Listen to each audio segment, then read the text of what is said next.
Hello, hello, hello. Welcome back, everybody. I hope you had a great week. Hell yeah. Awkward silence. No, I didn't, but, yeah. Dead air. Just cricket. Perfect. That was so quiet. Trying to eat ramen. That's so great. So, I'm going to, I know, it's perfect. That's perfect. Okay, so, I'll give you, give everybody a little refresher here. The intro will probably sound very familiar, but we'll go ahead and do it anyway, because why not?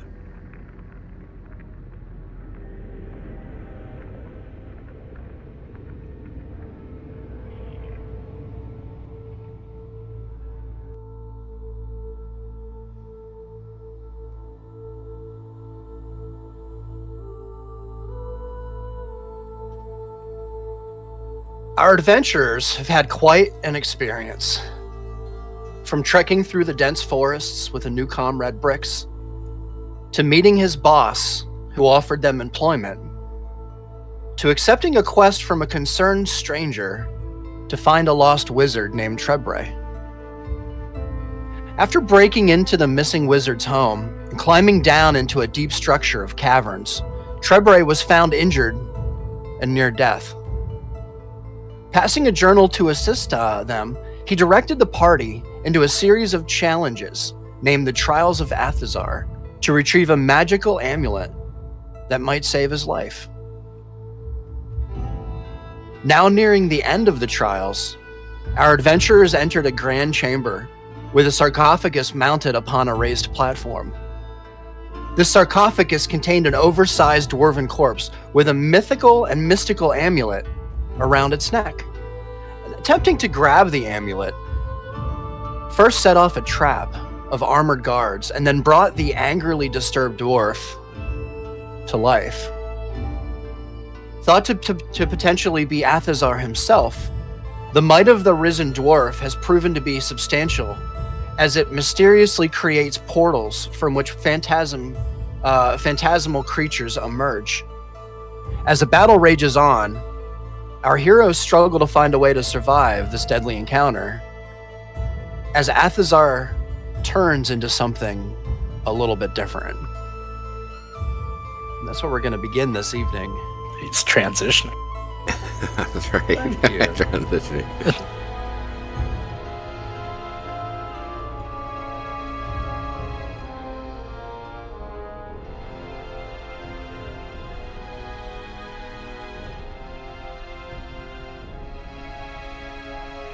Man, I want to start a TV show of transgender superheroes. Call it X-Men. Oh, God. That's So hilarious. stupid. Okay, so as you stand here, D1, you will be up here in just a moment.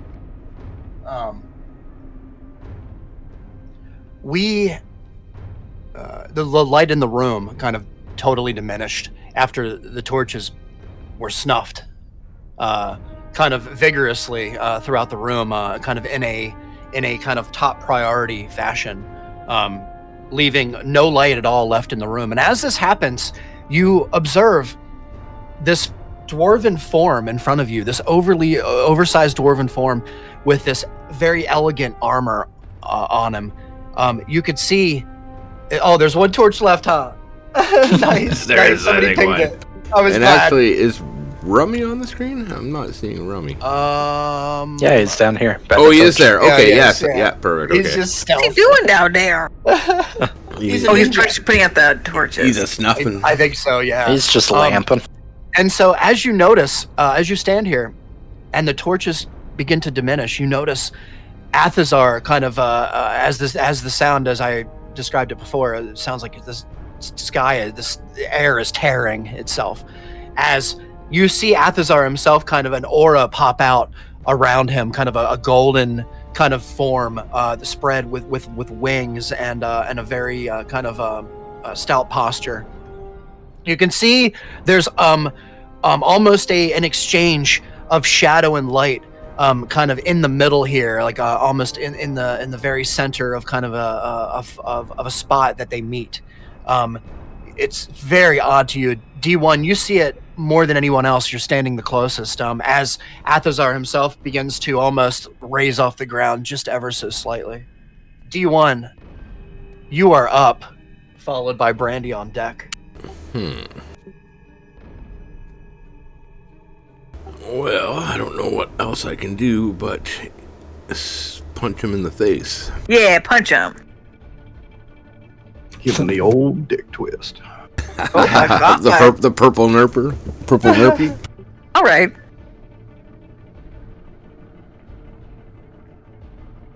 Yeah. All right, just, D1. Yeah. Give him a punch here. Let's see it. Get him. Where's my sheet?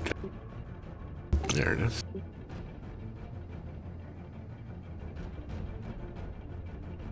I just hope he falls and stubs his toe. That is a 26 to hit, D1. 26. Which is a lot better than that I was rolling last week? Yeah. It's the truth. It's the truth. That is 19 points of damage there that I'm seeing. Thunder damage. If I'm Yeah, it's mostly thunder. As the damage, as you kind of punch him, we'll say the electricity kind of flowing around your gauntlet in your hand, your arm, all the way up through your shoulder, D1, as you kind of thrust in and find a vulnerable spot as he begins to kind of float in the air. And as you do, there's a moment where the light that kind of is being slowly emanated by him that you can see visible around you, it flickers for a moment before it comes back to.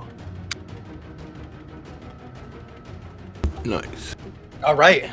Very nice, D1. Is there anything else you'd like to do? Yeah, I think Rummy. How far is he from Rummy? Oh yeah, he can hit him. Pretty close. Yeah, you can do it.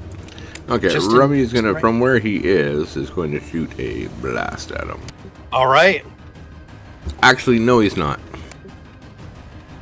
I am going to cast Defensive Field with my bonus action, which gives me 3 temporary hit points. Okay. Yeah, that. So you're gonna. So you're gonna. Okay, you got it. You got it. So yeah, I'll take the 3 temporary hit points, All right. and that's my bonus action. You got it. Rummy, as he stands here, you can see kind of in your distance from kind of a clear line of sight, D1 for the most part here, that there is still a torch remaining. Yes. So he is definitely going to. Uh-oh, now I can't click him anymore. Why can't I? Oh, never mind, because I'm on the bucket. I'm on the ruler. Oh, gotcha. All right, yeah, he is going to fly down to this and snuff it out. All right. As the last torch in the room is snuffed out, there is a coldness that you all feel just for a moment as Athazar raises up off the ground just a bit more. You see an orange glow emanate from him, covered by a kind of a shroud of shadow, like in the middle where the separation is occurring. You can see D1. You're the closest. You can see in this moment the shearing that's happening, kind of a pulling and tearing between Athazar and some kind of odd form that seems to be all around him. He's struggling in a way, from what you can tell here, standing here. Is that your turn then? Yeah, I'll hang my ground here. Perfect. All right, Brandy, you are up, followed by Ronan on deck. All right. Well, my eyes were closed because I was afraid. So I'm gonna peek around D1, see what's going on with this scary monster. I am stealth, I guess. So, I mean, might as well just get this stabbing. Stabby. Yep. All right, so I'm gonna move up, like here, Okay. and then we're just gonna go for his guts. All right. Let's see it. Oh, maybe not. 11 hit. That is unfortunately a miss. In this moment, Brandy. Oh my as god, you is kind that of possible? stand I think here- that's the first time. Holy shit. I was distracted by the light. Blinded. Oh my gosh, it's so embarrassing. But you do see, Oh. as you kind of like make your thrust towards what you seems to be a vulnerable area here, Brandon. Sure. You see, just underneath the armor, what you thought would be flesh, and bone was another Bunch of layer bugs. of nice. I should have thought of that. It's perfect. You see, it seems to be like another layer of maybe hide or leather or something underneath. Shit. You just weren't able to penetrate that layer in this spot. Yeah. He's doubled up. All right. Double bagging it. Yeah. Hey. All right. I'm gonna go back to my hiding spot and You got try it. and stealth again. You got it, Brandy. Go ahead and roll a stealth check for me with advantage.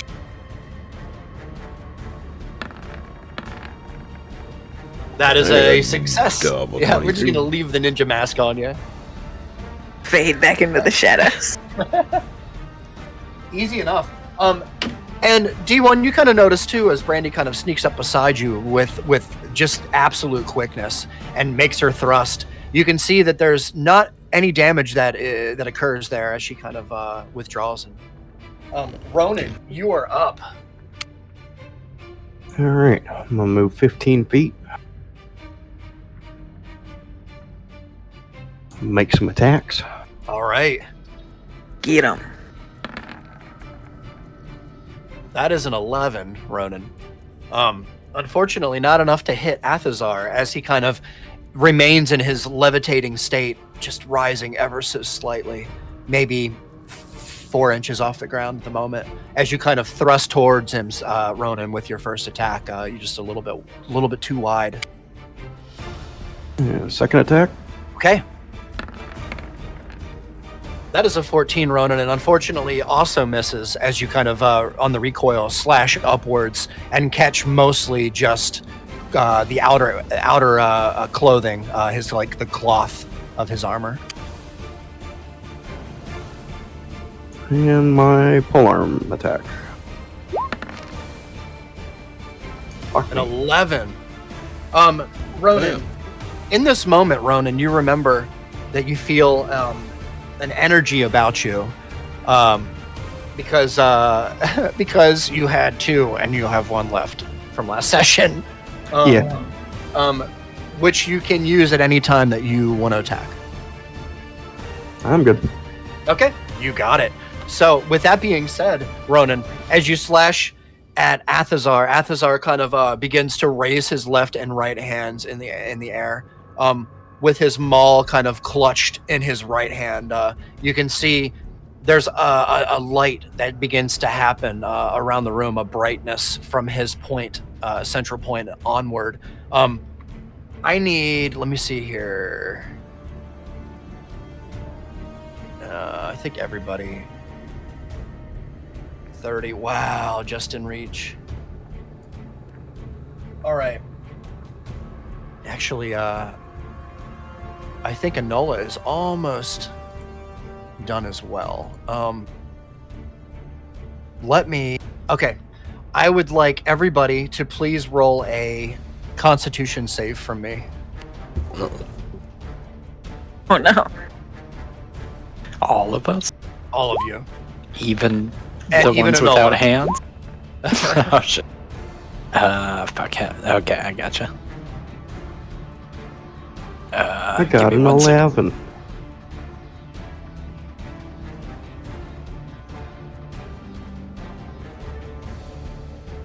So is this something this Constitution. dude does in my turn, or?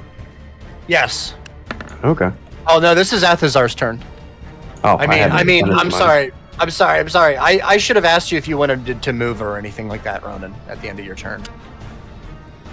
Yep, I was gonna move my last 15. Yeah, I'm sorry. I should have asked you. How I do I kind of roll? jumped to it there, didn't I? That's all right. Yeah, that's perfect. All right, that is excellent. So how do I roll con save for Anula? I you're don't think just you gonna- have to for her. Yeah, so just roll a d20, and then you're gonna add her con modifier, which is I think her proficiency as well. Let me look at her sheet. Yeah, I'm. I don't It's have okay. it open here. No worries, man. I'll get it. Let me dig it up. Con modifier is right plus here. 1. Thank you. Yeah, 1. Proficiency bonus is plus 2, which I don't think that applies here. So, 20. Go ahead and add her proficiency bonus as well. So give her. So you're gonna add plus 3 total. Okay. Yeah, I think that's right. I think it's right. Yeah. Yeah. You don't add proficiency to saves. Oh, you don't. To Oh, you saves, don't yeah. have proficiency bonuses. Yeah, Just thank you, your, thank you. I modifier. don't know why I thought. I don't know why I thought it was just for checks. Yeah. So don't. So just plus 1. Okay. Yeah. Her proficiency bonus is plus 2. Just FYI. Yeah. Yeah. Okay. Cool. Yep. 1d20. Oh my god. That is a 10. So, yep. All right. So D1, you notice since you're the closest once again, you notice the light kind of begin to build, and then all of a sudden there is a very loud kind of high-pitched screechy sound that happens, D1, as all of you experience incredibly bright light all around you.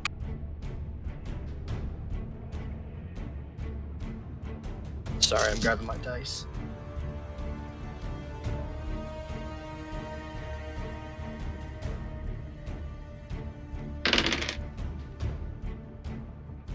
Oh, this is easy. Okay, so D1, you take 6 points of damage. Ooh, a 15 failed? 15 succeeds, but you take half damage. Oh, I gotcha. So 6? So 6, yep. Everybody else except for Griff. Wait, that 19. Hell yeah. Okay, yeah. Yeah, that was for me. Sorry, Griff. Oh man, my mind tonight. Griff and D1, right you there take with you. 6 points of radiant damage. Okay. And Brandy and Ronan, you take 12 points of radiant damage. Oh no. Ooh. Ronan, you are slightly shielded from the damage. So, I would say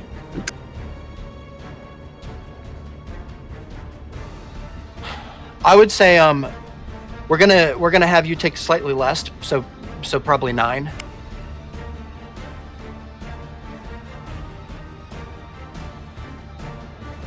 Cool. You're behind the pillar here just a little. Yeah, you would Yep. absorb so a little bit of the. That's what I was trying for. Yeah, nice. It just makes sense. Hold on a second, Chris. All right.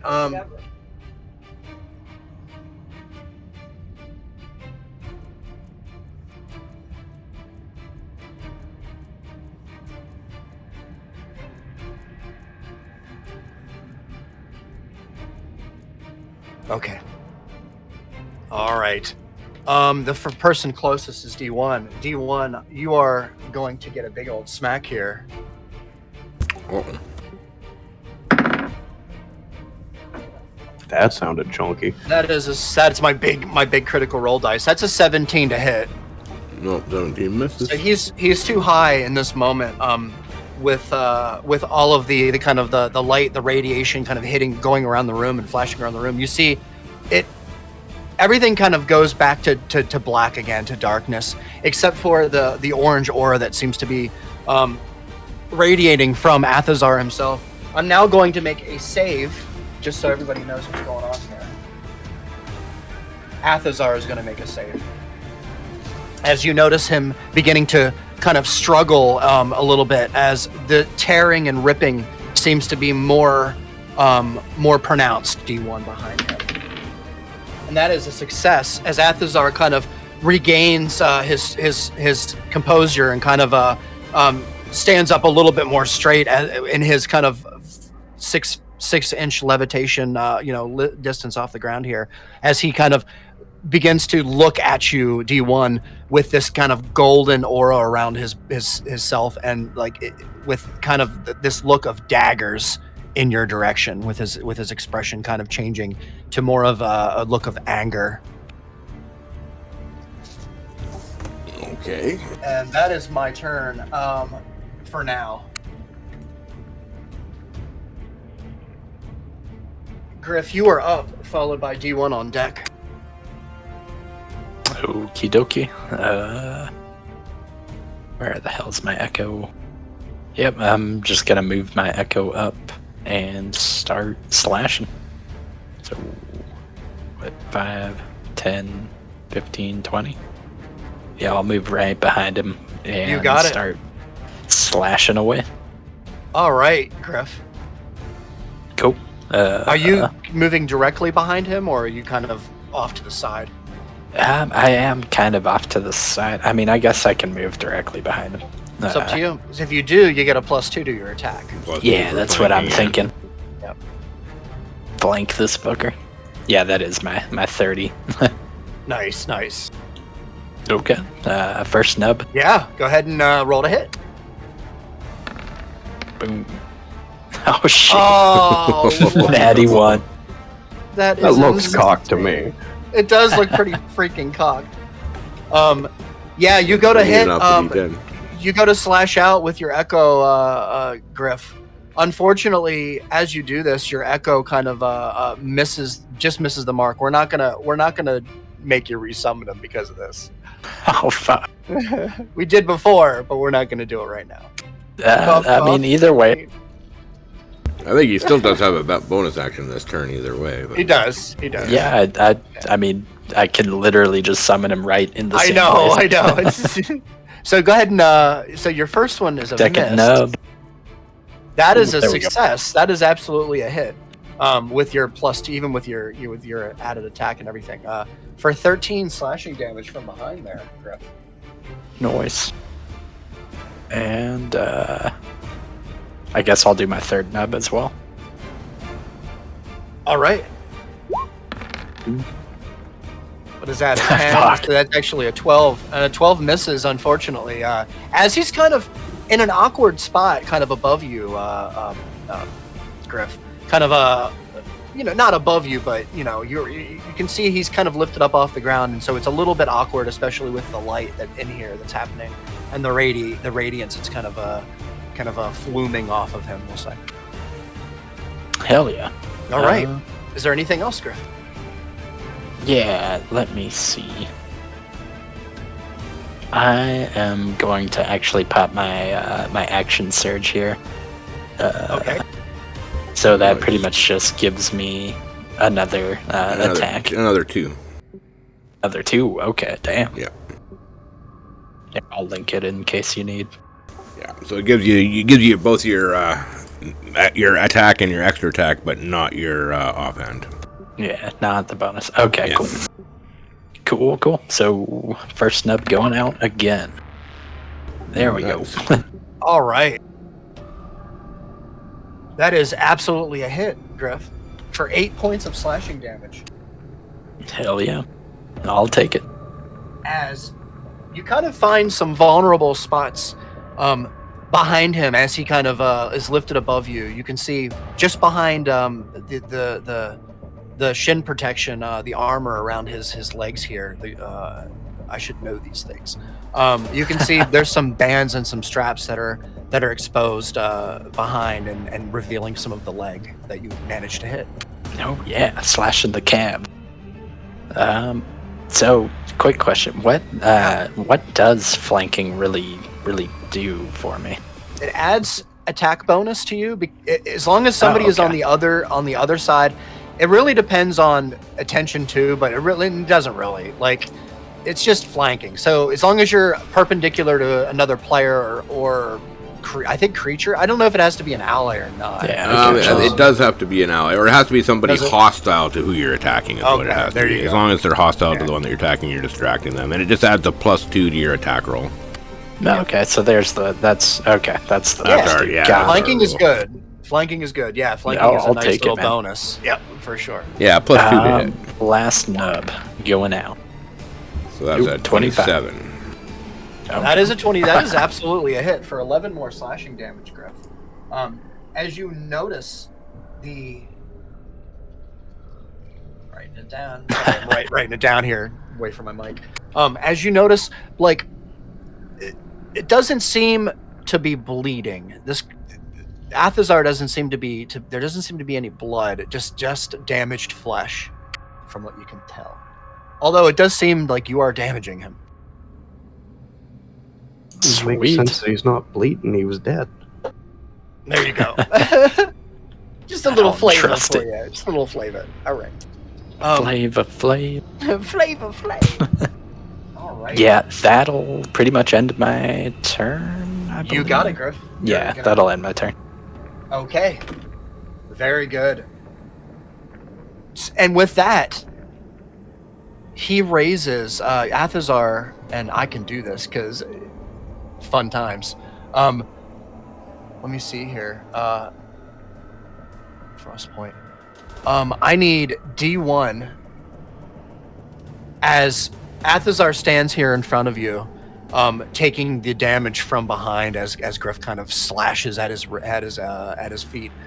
D1, you feel kind of a coldness surround you, and then there's a moment of, well, roll a con save for me with advantage, D1. Ooh.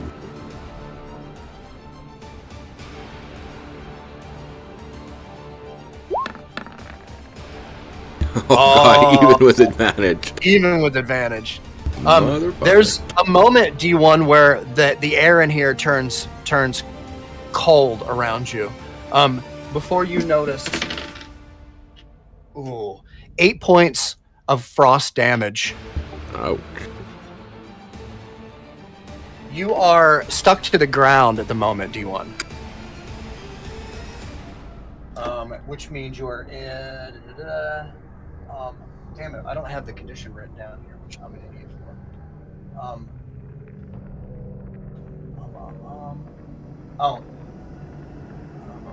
Man, I'm an idiot. You're unable to just move until you roll a save. Gotcha. Beginning of your turn, Okay. which is now. It is technically right now, yes. So go ahead and roll. Advantage Alright. again or not? Not with advantage this time. Oh, These rolls. Hopefully we get rid of all my bad rolls now. Oh man, that just means that you don't have any movement. Yeah, which is okay because I don't think I was going anywhere.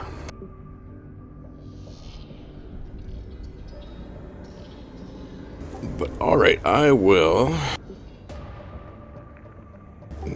for all that trouble, punch him in the face.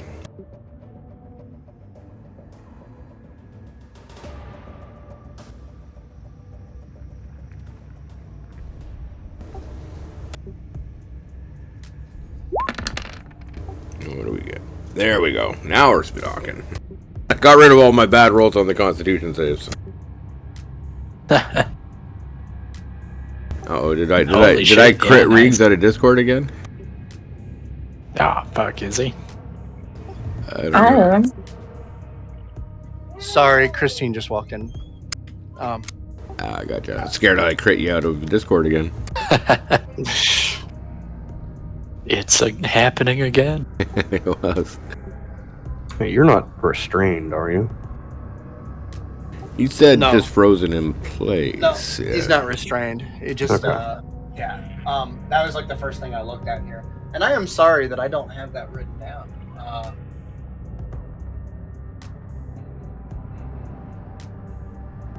Yeah, I had to pull it up on our Discord.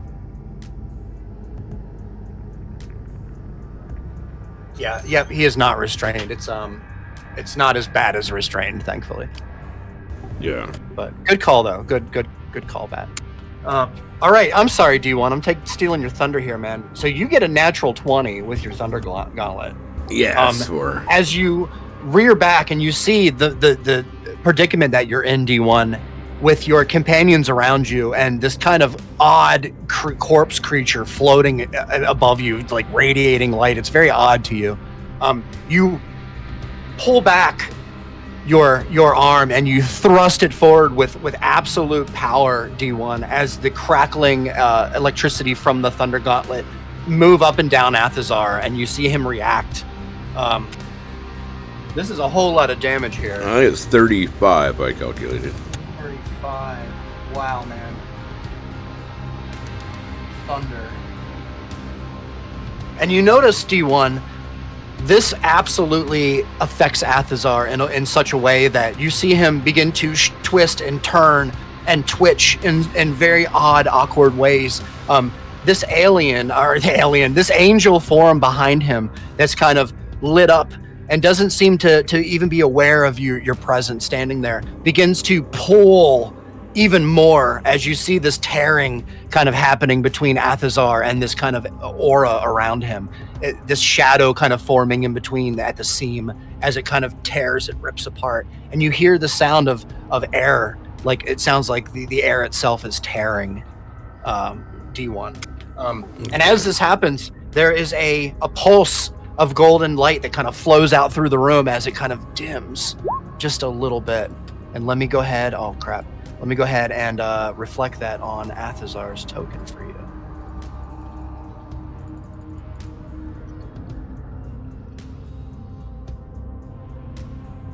Well done, D1. Is there anything else that you want to do on your turn? Yeah, I think I want to use my armor now, which is no action required.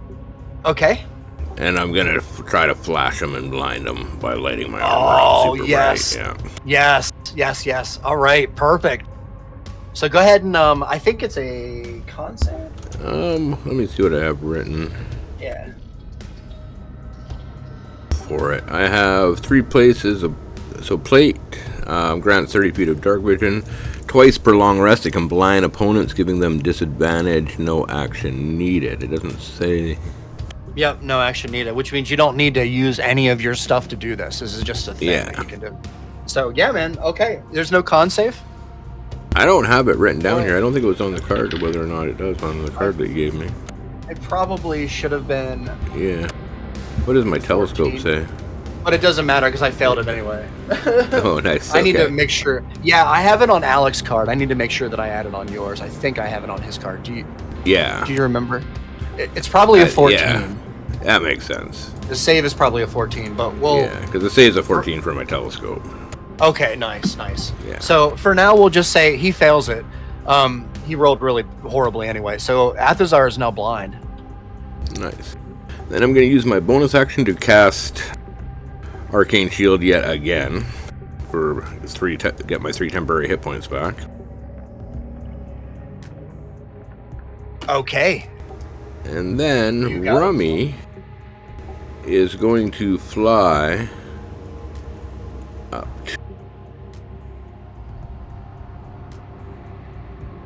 here and kind of tuck himself back underneath the lid of the tomb of the sarcophagus.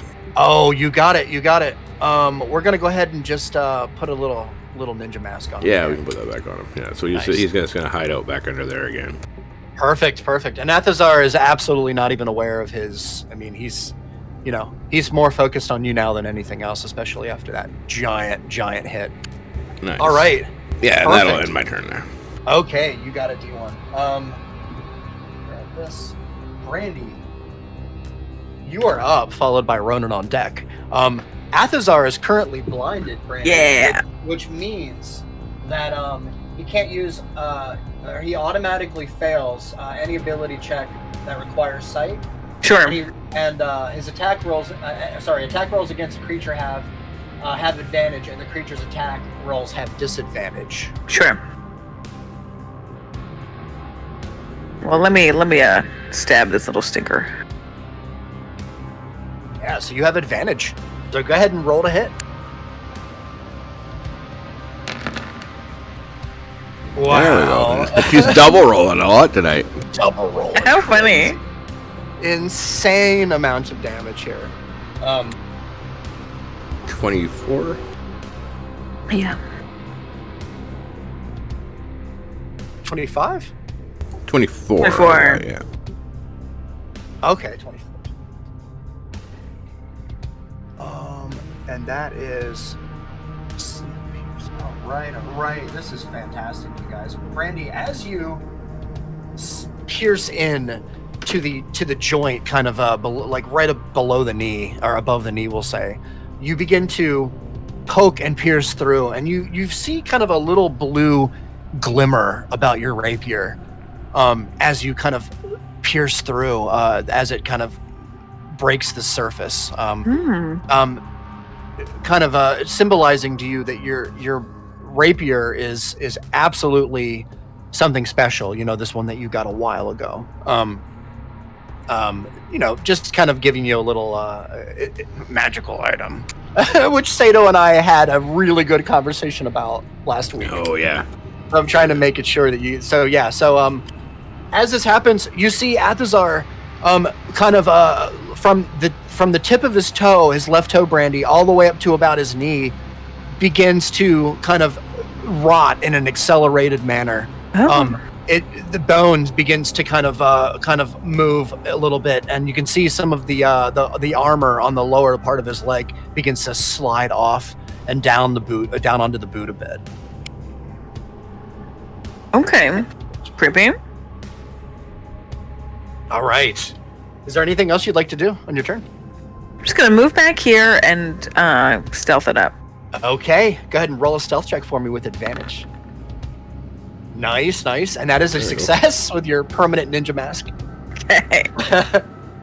All right. Fade back into the shadow. Pretty awesome. All right, Ronan, you are My big metal ass is easy to hide behind. Yes, true. exactly.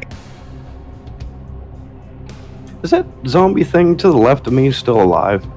It does appear there is one still alive. Yeah, I so we should probably believe kill. it. Yes, and I totally forgot about him. Which he's just standing there running. Blah, doesn't seem to be He's just doing zombie stuff over doing there. zombie Okay. stuff. Yeah. World's worst DM sitting right here. He was like digging through the remains of his two friends there. There you go. Perfect. Good save. All right. I'm gonna move up 15 feet again. Yeah, you got it, Ronan. Actually, Ronan, since I didn't even realize, if you want to just like use one of your attacks to maybe hit him on the way or something, I'll let you do that and take him out. I'm not too terribly worried about it. I figured if it was still alive and came for me, I'd get it with my polearm reaction. Okay, fair enough. So, anyway, first attack. With advantage, right? You got it. Oh, yeah. Kind of, you can see him Great weapon master. looking around. He doesn't even see you there. He doesn't even acknowledge your presence at the moment. Oh, Balls. balls. Second attack. Yeah, you got it. As you kind of just hit a hard part of his armor. And again, with another God. hard part of his armor here, Ronan, which you have, I won't say anything more, but you have options. Yep, I will just motherfuck myself and go back to where I was. You got it. Or you I still got have your that. button, Yeah. your butt attack. You do. Yep.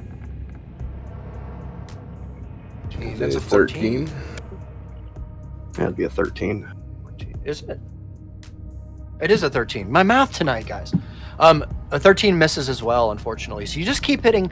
You're testing the armor, Ronan. You're testing for weaknesses. You know, right in the solar plexus, kind of mid area there is where you keep hitting him, but it's just the armor's too hard there to penetrate. Yep, I grumbled to myself and I walked 15 feet back to where I was. You got it, Ronan.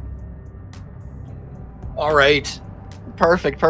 In this moment, Athazar is going to roll, I believe the DC is 14. Is that what we set it at? So I'm going to go ahead and roll that con save now. And And that is a 17, which is a success. Hey, man, you got 1 turn out of it. Yeah, we got him for a half round. That's okay. Good stuff. And as he does this, he's going to kind of take another moment to see if he can use his blast again. I think it's a 6 to recharge. And I recharged it. Rock on. All right. I need Brandy, D1, everybody, everyone to please roll a con save for me, please. Including Enola. Once more. No advantage, just regular? No advantages. Yep. Just all regular. Constitution. Ooh, thank God. Oh, no, for you, it's for you advantage, say a D1. Oh, well, I rolled a 20 anyway. So. Okay, perfect. Yeah. Yeah. Let me roll. Look at you guys, man. Nula. Yeah. All right. Jesus. So, Ronan, you have a little bit of cover behind the pillar there, Ronan. So with that being said, let me go ahead and roll this. Wow, Riggs. That's not good. All right. So let me see here. Ronan, we're gonna half it for you. Ronan, you take 3 points of radiant damage because you're kind of behind a pillar here. As well as Brandy, D1, and Griff, you all take 3 points of radiant damage. Enola, I believe Enola begins to start to fade and flicker, Griff, in her spot here, and you know that it's probably fine because Enola has been out for a while. She's been standing here, kind of, taking your orders and kind of doing her thing. And you see her. Sorry, I don't know how to say it like better. It's so misogynist. Taking your orders. What am I saying? You got the Me Too movement now. Sorry. Let me is she, a fast food worker? Let me redact here. She is patiently awaiting to assist you in your endeavor of fighting evil. Hell yeah! But she I'll seems to take a Big Mac and a large Coke. Yeah, Large that's fucking awesome. Okay. As this happens, Yep, fade her out. turn count. Yes, I do have a turn count actually. The boss is What are we at? 4, 5, 6, 7, 8. 35 9, turns. This is 11. This is round 11. Yeah. Damn. Yeah. So this is where Enola starts to flicker and fade. She quits. Yeah. Yeah. So unfortunately, Griff, you see the She's light out. begin to return back to your dream catcher here. It's very, very bright radiant blue at first, and then it kind of dims out just a bit, almost as if she's taking a rest, or she's still there but not quite. She's on break. Yeah, kind of on break. It's true. That's right. Oh, that's great. Coffee. My Her shift is Blitz over. curse falls off. Oh, I'll lose You do. my what's the red dot on me? I can't remember. That was from that fire thing. Is that off me now? It is. I need to just take it off you. And I think you're still concentrating, right? It's been 11 rounds. It has. You're probably gonna have to refresh. Yeah, so if it's been 11 rounds, I probably don't have it anymore. Okay. It's okay, because Oh my god, D1 is almost hittable. I know. Imagine, right? Well, It only took me 11 concentration rounds. was damage, but yeah. Oh, well, then losing Sacred Shield's big too. It is. It is. All right. Where are we? What are we doing here? Oh, Ronan. We're Ronan. Did you already? Wait a minute. Yeah, I ended my turn. Yeah, you did. Perfect. Wow, it's already me again. Oh, what am I doing? I just did radiant damage to you guys. I don't know what my deal is tonight. I don't have my monster is the problem. I need my monster not sponsored. My monster energy You drink. don't have to tell them that. Yeah. We're All not right. telling them, we're reminding them. Yeah, not reminding them. D&D too, guys. I mean, I'm just saying. All right. Monster. Like, how much more D&D can you get? Come on. They should be sponsoring D&D. Just saying. All right. Green Monster. That's the what I'm official drink. saying. Yeah, the official drink. So, in this moment, D1, there is movement, and as Athazar begins to kind of float and levitate back towards his sarcophagus. So let's see, 5. You have an attack of opportunity Yeah, I here. would get an attack for sure.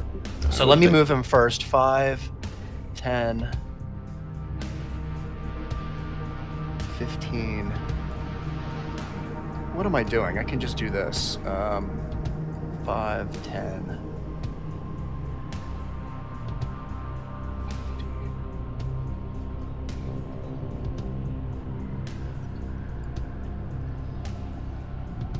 All right, go ahead and take your attack of opportunity. And I believe Griff's Echo will too. Does his echo work the same? That's crazy. I didn't know that. That's insane. Yep, unleash. Here, I can link it real fast. No, I totally believe you. I just didn't know. Okay, cool. 15. 15 to hit. 15 just misses, D1. Ooh, damn. Yeah, just misses. As he kind of sweeps by you, you kind of thrust out with your Thunder Gauntlet, with your electricity kind of ready, and you jolt out at him, and he just kind of moves out of range here. Go ahead, Griff, and roll your attack of opportunity. Oh, yep. Hold on. Yeah, you got fucking. Yeah, just a Window regular always closes on. sword attack. Yeah. Yep. A There 20. you go. 20 hits for Sure. 11 points of slashing damage, Griff. Really, really Fuck yeah. good. Got Wait, a don't you long have- ass sword. Don't you have Sentinel? Yep, that's it. Oh shit! Yeah. That is the Oh, thing. he's got Doesn't Sentinel stop him from moving? Yes, I'll link and it he real hit fast. him. You Yes. link it? Yeah, let me see. You have mastered techniques to advantage and drop the minute when you hit a creature with an opportunity attack. The creature Oh, it does. Good reminder, Bat. Yeah, Hold on, good Totally catch, does. man. becomes 0 for the rest of the turn. Creature provokes opportunity attacks from disengage. Okay. So he got to move. Oh, when you not- hit a creature. Wow. Yeah, so I he's have to basically stop stuck him? back here. Yeah. Yeah. That is insane, but cool. That's fair. These That's echoes are fair. getting fucking There brutal. you go. Finally, is Sentinel comes into excellent. play. Really cool. And Really actually, catch, now that I Ryan. read Thank that, you, you man. should actually have your Echo beside me, a little closer to me. I wouldn't worry about the +2 to hit because, Boop. Like that. well, you'll have to do it on your turn. I don't think you can move him now. But Biddy. on your turn, you want him within 5 feet of me. Wow, that's so cool. All right, fair is fair. Oh, when a creature within 5 feet of you makes a target. Yeah, it's So it's not me. So that means It's the enemy that has to attack you. yes.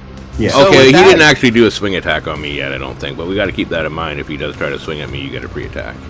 Well, with that being said, he is going to, because since he's stopped, halted in his spot here, he is going to turn around at the Echo and make an attack. Because I do have another attack here, so I'm going to go ahead and do that. And that is a 27 to hit, 26 to hit. Oh yeah, Ooh, that definitely 20, 27 hits. fucking Both of poof. us, whichever one of us. It's the Echo, so which isn't going to matter because it has Gotcha. like 1 life, so I don't even know why I'm rolling. Oh, on the floor. Make the rat brain feel happy. It's true.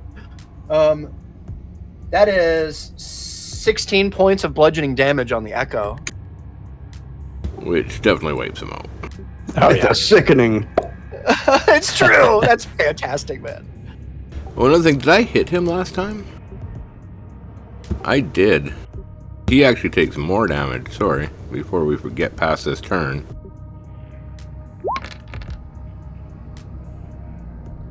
He also takes another 9 damage. From all booming blade. Yeah. All right. Not the 6, just the 9. And that is spell damage. And did Brandy hit him last time?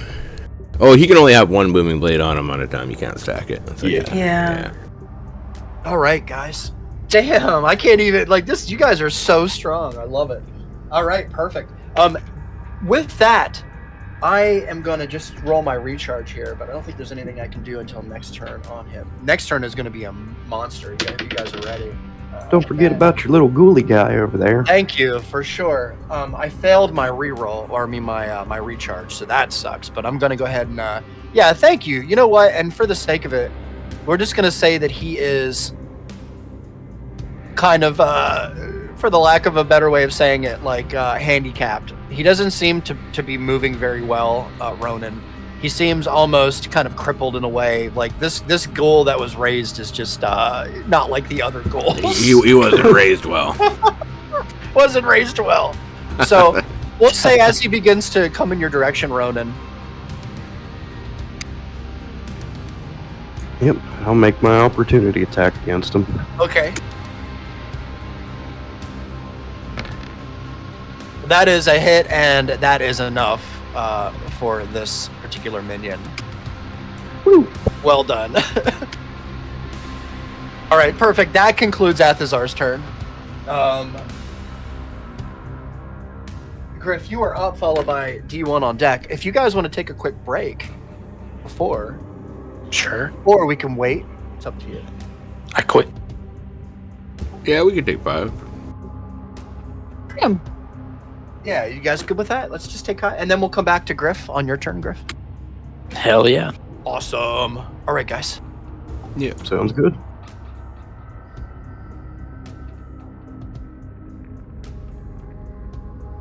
All right, be right back.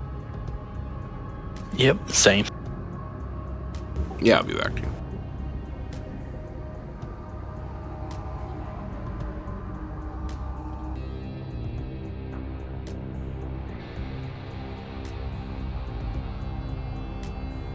I'm finally feeling back to normal. I have fucking coffee again.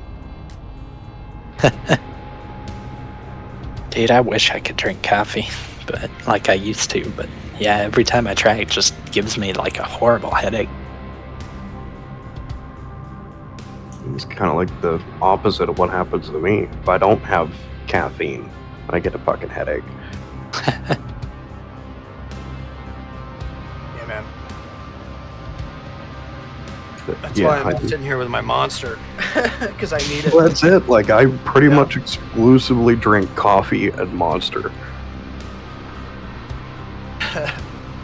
God damn. Gotta fucking, yeah, inject some Red Bull or some shit.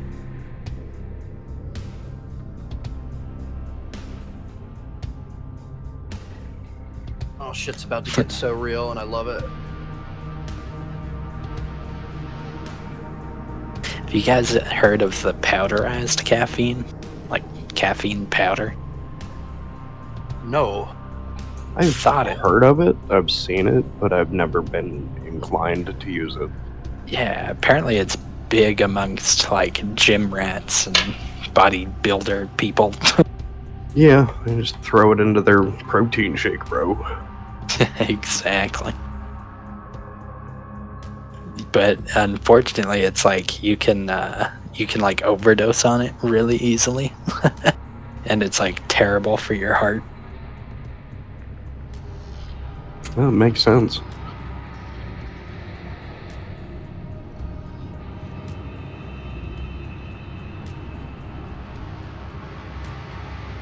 guys have done so much damage to him so far. You guys, not me. I ain't fucking touching this dude.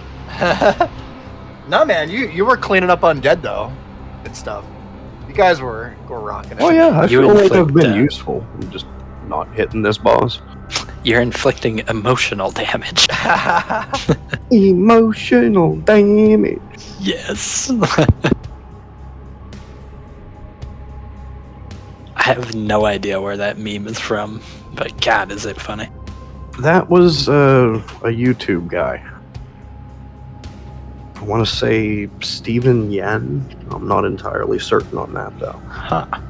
Okay, But yeah, he I've would never do heard of it. skits about video games, and one of his skits was he's like just walking and he falls over, and instead of like the "you are dead," it just says emotional damage. That's fucking great. Yeah, I'm gonna have to check him out, man. I just know him from that one meme.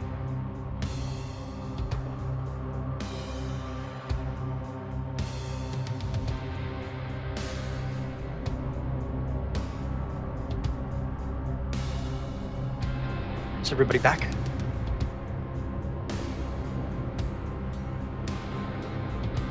I'm here. You're here.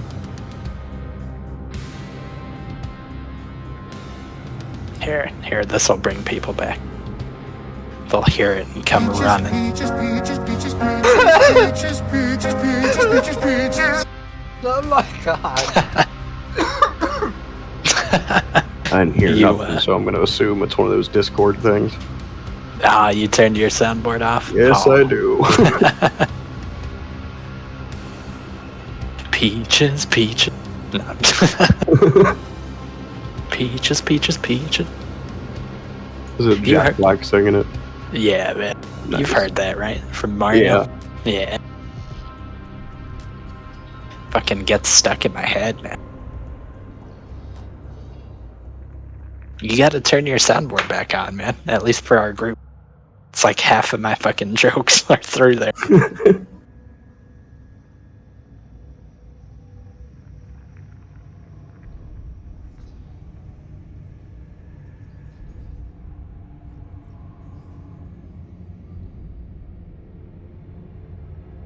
Show me what you got. Yes.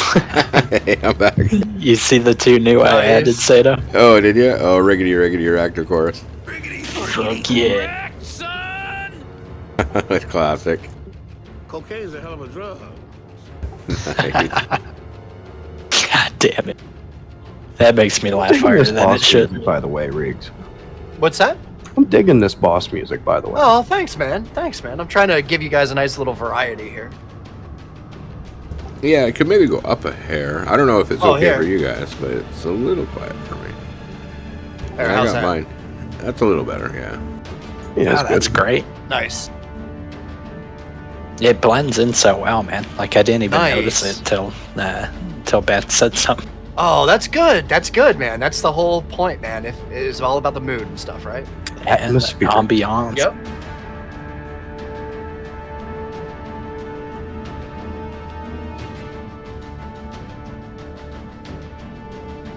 The whatever fucking bourgeois, whatever the fuck French classy words. Fucking French I classy love words. you, There you go. French goddamn classy I think that's the word. most American thing I've ever heard anyone say in my life. Did you mean Hey, you're French Canadian. Oh, Yeah, Oh. exactly. French You Canadian make up is some classy shit. French Canadian is only Montreal, Quebec. I mean, only Quebec.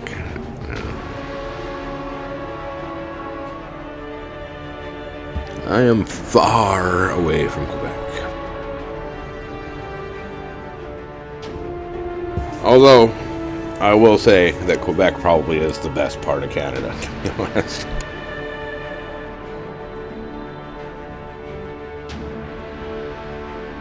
All right. Is everybody here? I think so. Griff, Roll you check. are up. I'm here. Oh yeah, here. I guess we could do a ready check, but Griff, you are up, followed by D1 on deck. Hell yeah. Let me see. I'm gonna position my actual body just like a hair closer. oh, get up in there. No, You're a fighter, Scared. man. Fight. it's what the echo's for. Airport. And yeah, I'm gonna unleash my echo pretty much like right behind the ass man here.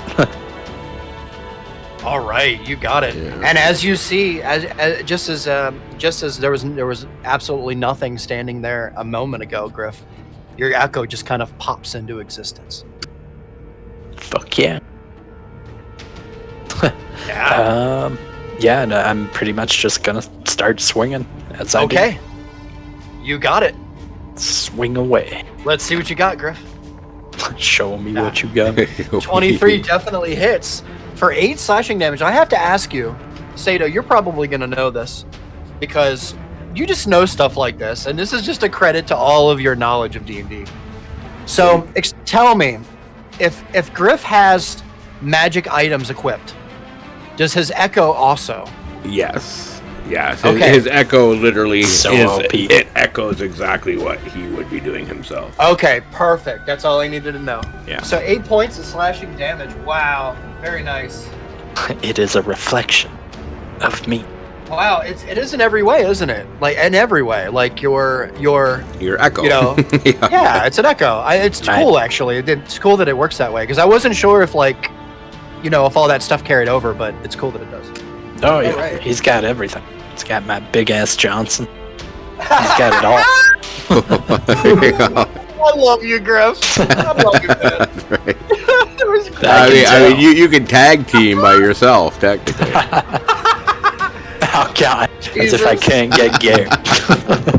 Wait a minute. If that's the case, then never mind. Okay, second now. And I mean, if you get lonely enough, but never mind. Would that That's actually what I be mean by considered my fucking third himself? Yeah, I mean, all right. Gives new meaning to go fuck yourself. it does. Oh man. Already go fuck yourself in D&D. You can make a clone. Oh, a Jeez. natural Nice. 20. The fuck? See, your echo comes into existence with meaning and purpose, Griff. As He's got that big dick energy, man. I mean, Fucking 14, BD. 14 points of slashing damage, Griff. Yo. All right. I'll take my third nub, and I don't mean Yeah. my Johnson. Next There up. we go. 14 just misses, unfortunately.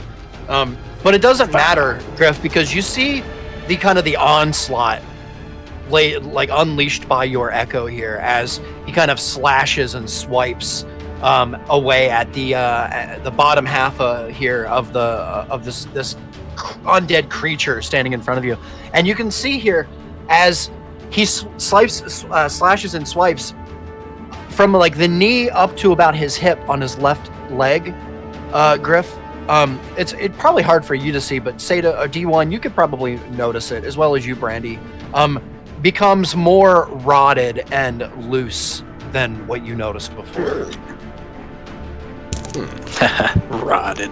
More rotted. There's a. Yeah. I don't know if there is such a thing. It's just. All right. Is there anything else, Griff? Yes. I'm gonna summon Anula back. Okay. Just gonna go all out. Yep. Yeah, if I can summon her, yeah, pretty much just like, fuck, where do I want to put her? Let's see. Is there actually rules on how far I can summon her? I think it's 30 feet from 30 your feet? Yeah. current position, and then you can move her. Yeah. Yeah, I think she can't be more than 30 feet from you. I'm gonna put her right beside Brandy here. You got If it. Like that's right cool. in that corner. You got Yep. it. You got it. And as in it this happens, corner, yeah, as it happens, you see there is a kind of a light blue light starts to come to it starts to fill the space. What is with me tonight? I'm Brandy, right there with you. you're kind of caught off guard for a moment, but you look over and you see the light blue light of Enola as a kind of the soft glow of her kind of encapsulates this kind of area of the room. Yeah. What's up, baby girl? All right. that's a I'm good point. gonna look at her pop up there and then look down Ronan's, at got a good Griffin point. and then sort of give him this look of please.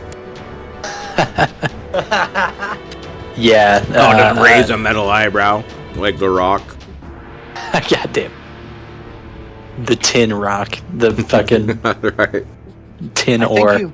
I think as it's written, let me just double check, but I think you have to wait one turn for her to manifest. To burn a spell slot? Oh, shit.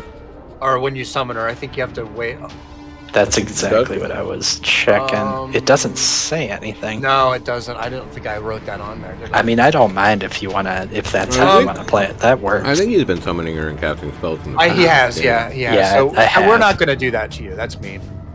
Okay, I mean, either way go works ahead. for me. So as soon as she pops into existence, into this plane of existence, we'll say the material plane here, Griff, and her light blue light kind of engulfs this area of the dungeon. She is awaiting your instruction.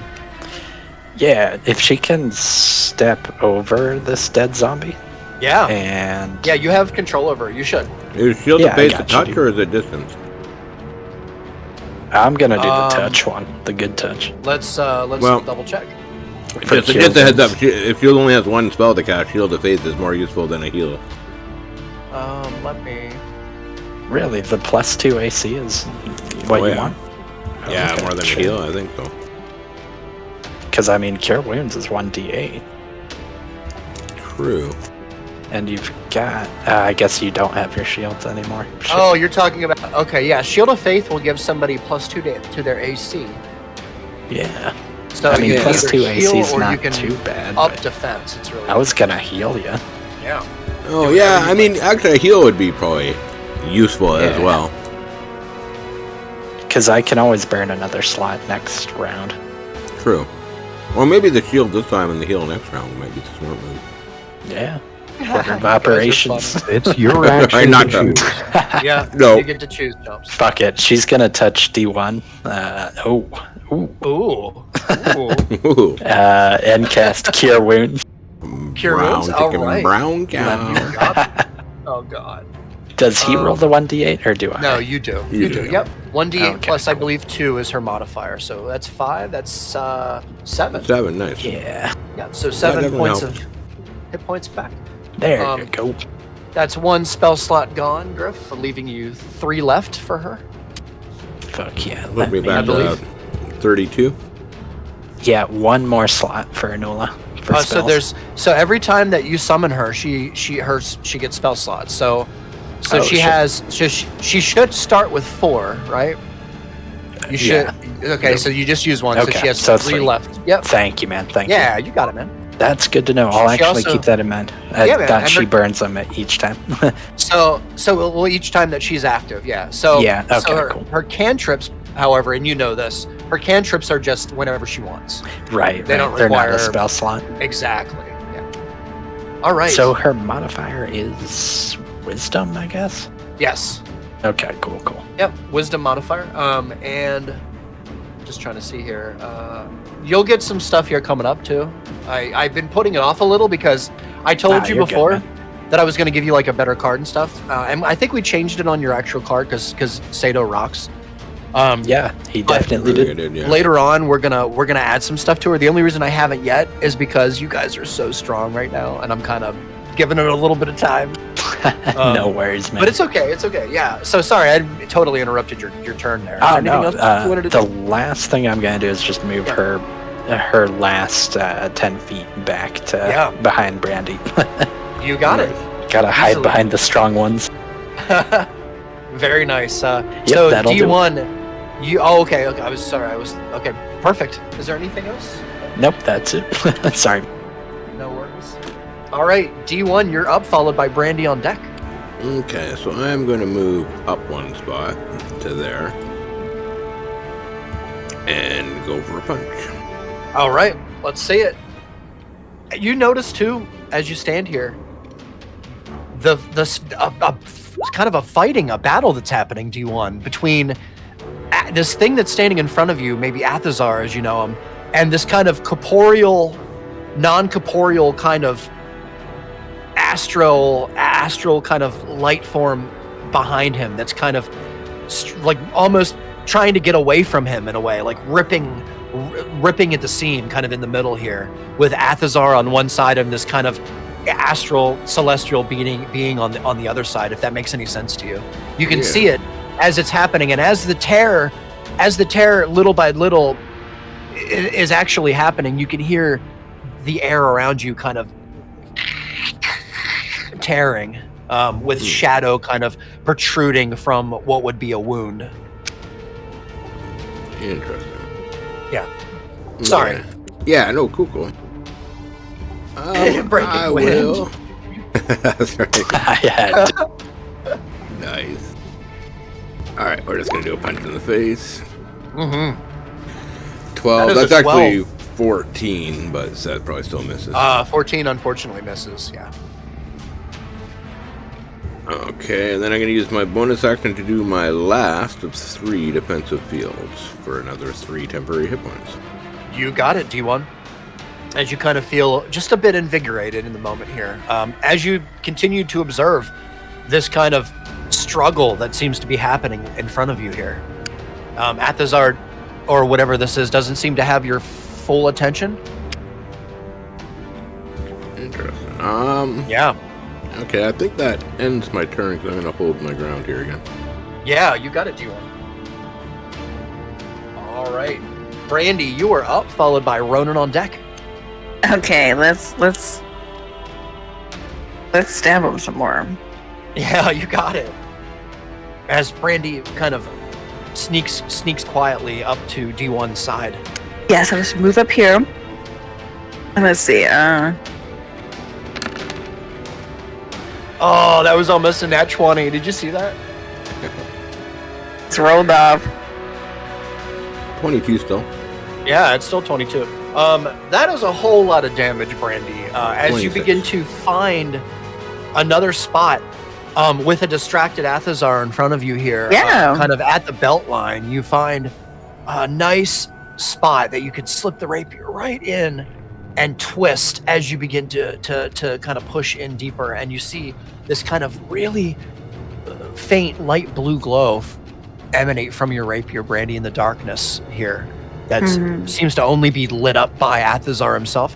You also notice, Brandy, roll a perception check for me. Okay.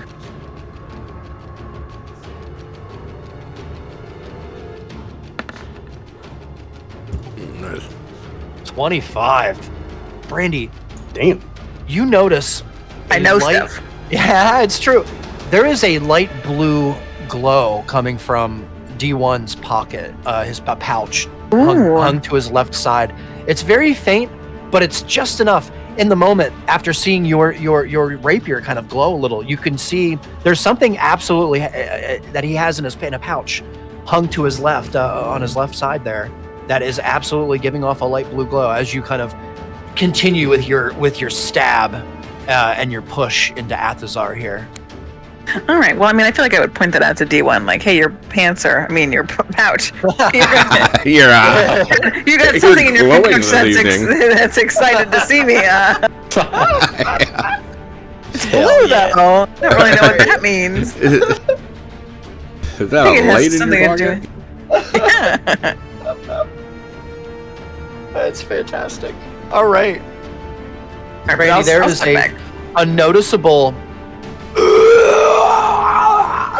screech, growl, cry of pain as you pull the rapier back out from the wound that you create. And as you do, you notice a little bit of black kind of oozing substance kind of out from around the bottom of the belt. Kind of the same black oozing that you noticed from the shoulder as you observed, Athazar from above. Is there anything else you'd like to do on your turn here? No, I'm gonna go back and hide. All right, perfect. Ronan, you are up. She rolls a stealth again. Oh, she does. I'm sorry. Yep. Yeah. You are stealth, Brandy. Permanent ninja. Ninja tattoo. Where is she's so stealth that I don't even see her on the map. She's on top of one of your I'm with the zombies. Yeah. Oh, got you. That's fine. It's just, Hiding underneath the zombie's body. that's hilarious. She's just like stomping in his like bloody guts. I love it. All right, Ronan, you are up. Yeah.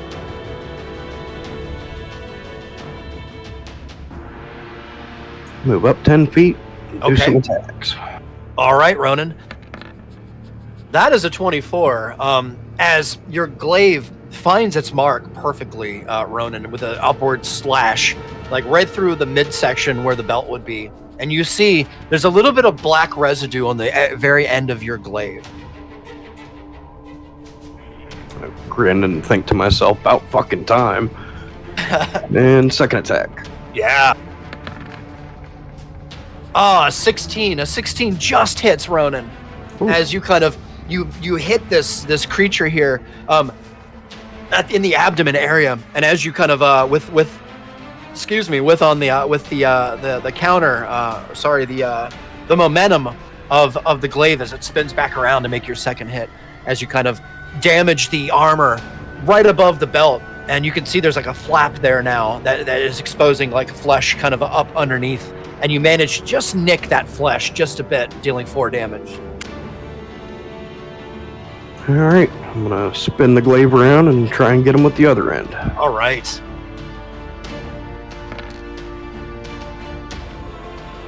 That is a 14. Unfortunately misses Ronan in the heat of the moment with the sounds that's happening and the growling and the absolute pain that you hear here, and the sound of the air tearing itself, kind of a sound as you kind of observe this light being almost with wings, Ronan, kind of moving and twitching and kind of trying to separate itself from Athazar, as you know him, in front of you here, kind of as he stands here resisting and trying to hold it back. All right, is there anything else, Ronan? Yeah, I think I'll stay put. You gonna just stay right here?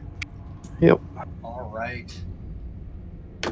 As the tearing continues, there is a moment where you hear a scream, a loud scream, and for this, I need everybody once again to make a con save for me. Everyone in the room.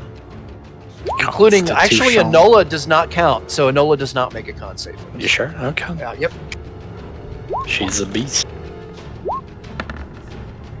She is not affected by this kind of that is stuff. not good. Man. I'm right there with Wow. All right, so Griff, D1, and Ronan, you are all frightened as a screech, a loud scream is heard reverberating through the corners of the room at the crypt here, and all through the different twists and turns, as it kind of starts to play mind tricks on your mind as you begin to see shadows in the corners of the room here, amongst all of the glow that seems to be emanating off of Athazar himself, and this kind of shadow that seems to be building from the wound itself, from this tearing action that's happening surrounding the floor and the surrounding area here. Let me just this will be the fear just for now.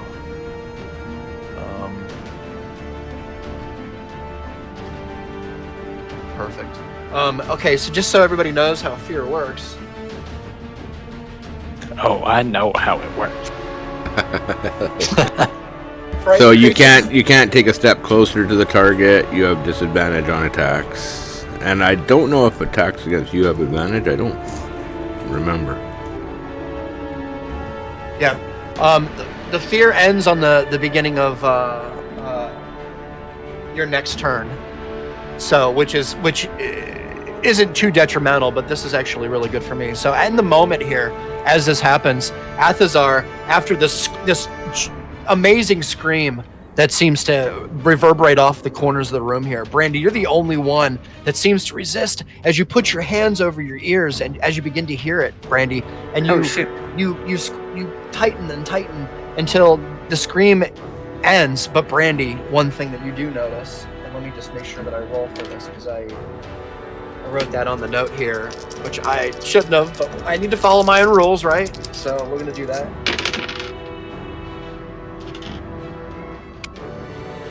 That is awesome. We're going to just do this. As Brandy, you notice, as everybody else seems to be just absolutely distracted in the heat of the moment, Brandy, you notice some of the corpses around the room begin to move and stir. They better not be. And raise right in front of you here. Go back. Brandy, and especially the one right in front of you and The beneath one you. you're standing in. It begins to rise and stir. It's a horror Brandy, movie. in this moment, what was it? 1, 2, 3, 4, 5, 6, and we'll just choose this guy. Why not? 7, 8. All right. And in this moment, you hear as it begins to kind of lift itself up, Brandy, right in front of you.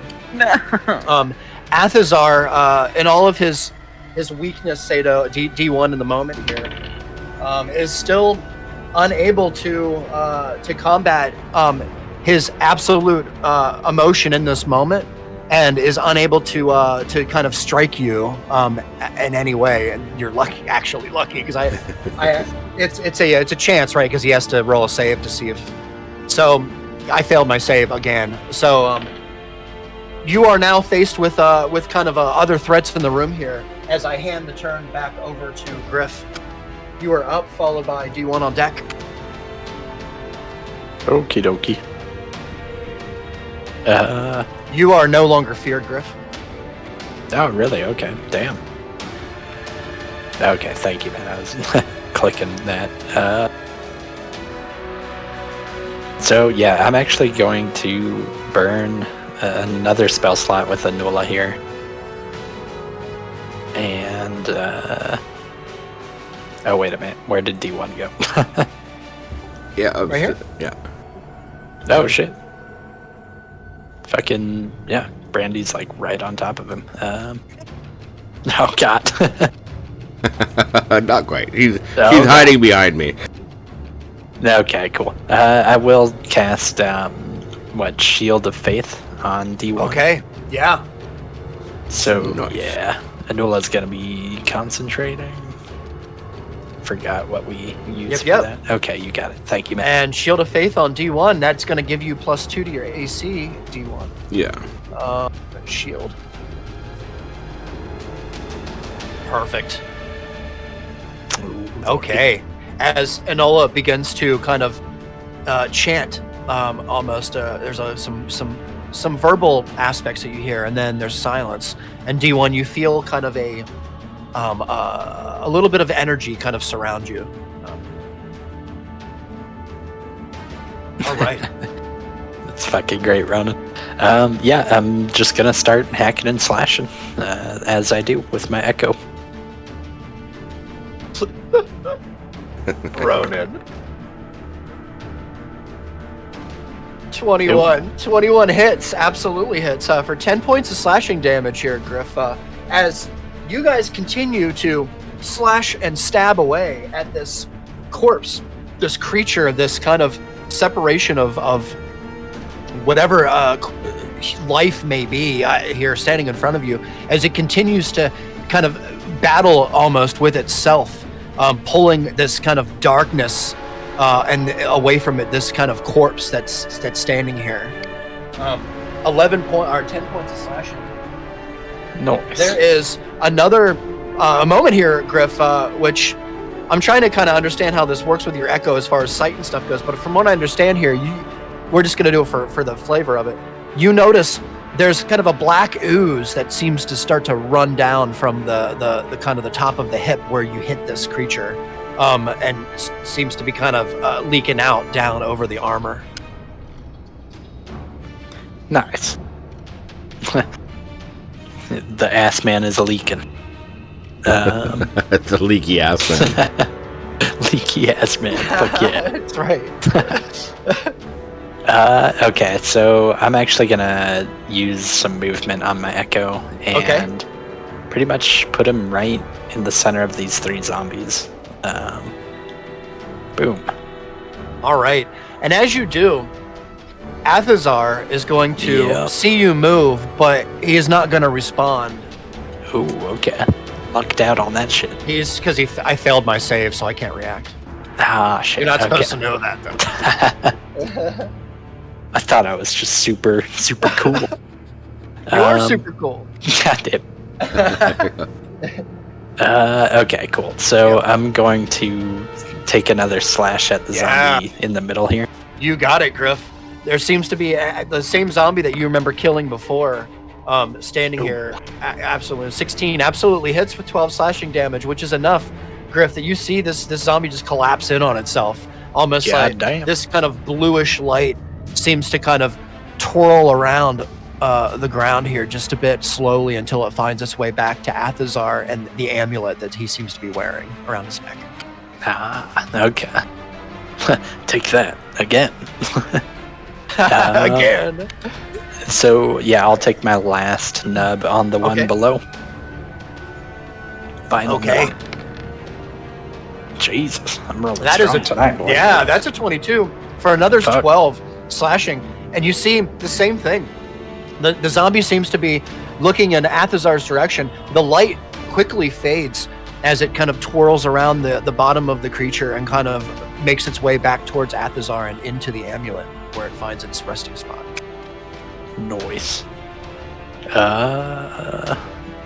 With that being said, I will actually bring my physical body a little bit closer, about 20 feet closer, just to protect the e-girlfriend.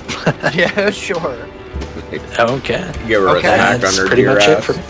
Fuck yeah, man. If I could only touch her. Oh my god. With a sword in hand. Oh jeez. Would any of those new formed zombies get attacks of opportunity? Not yet. Yeah.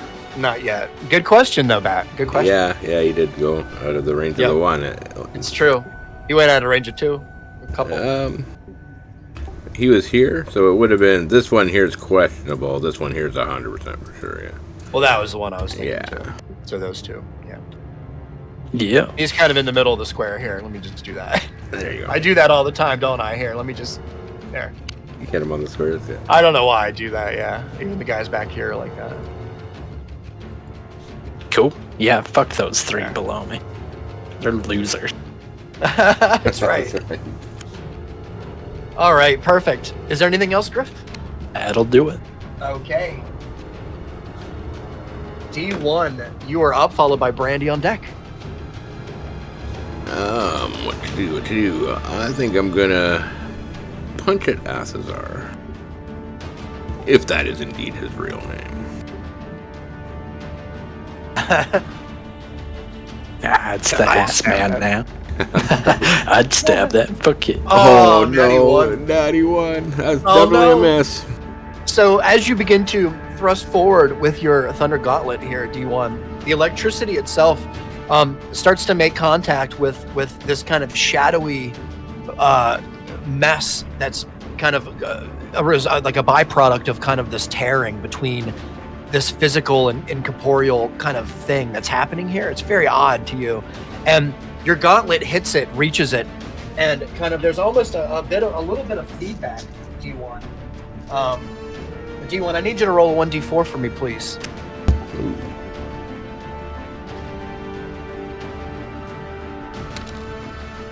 You take 1 point of lightning damage from the feedback. Damn, okay. Are you concentrating? You are I'm concentrating. not, no. Oh no, Anola is concentrating.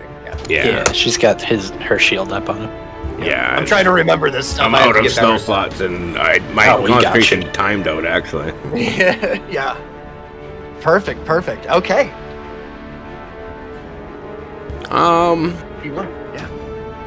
We're gonna get Rummy, who's hiding underneath this lid here. Is going to take a shot at this top zombie dude. Okay.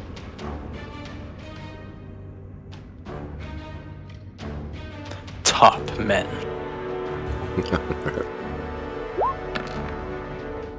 That is There a you go. 24.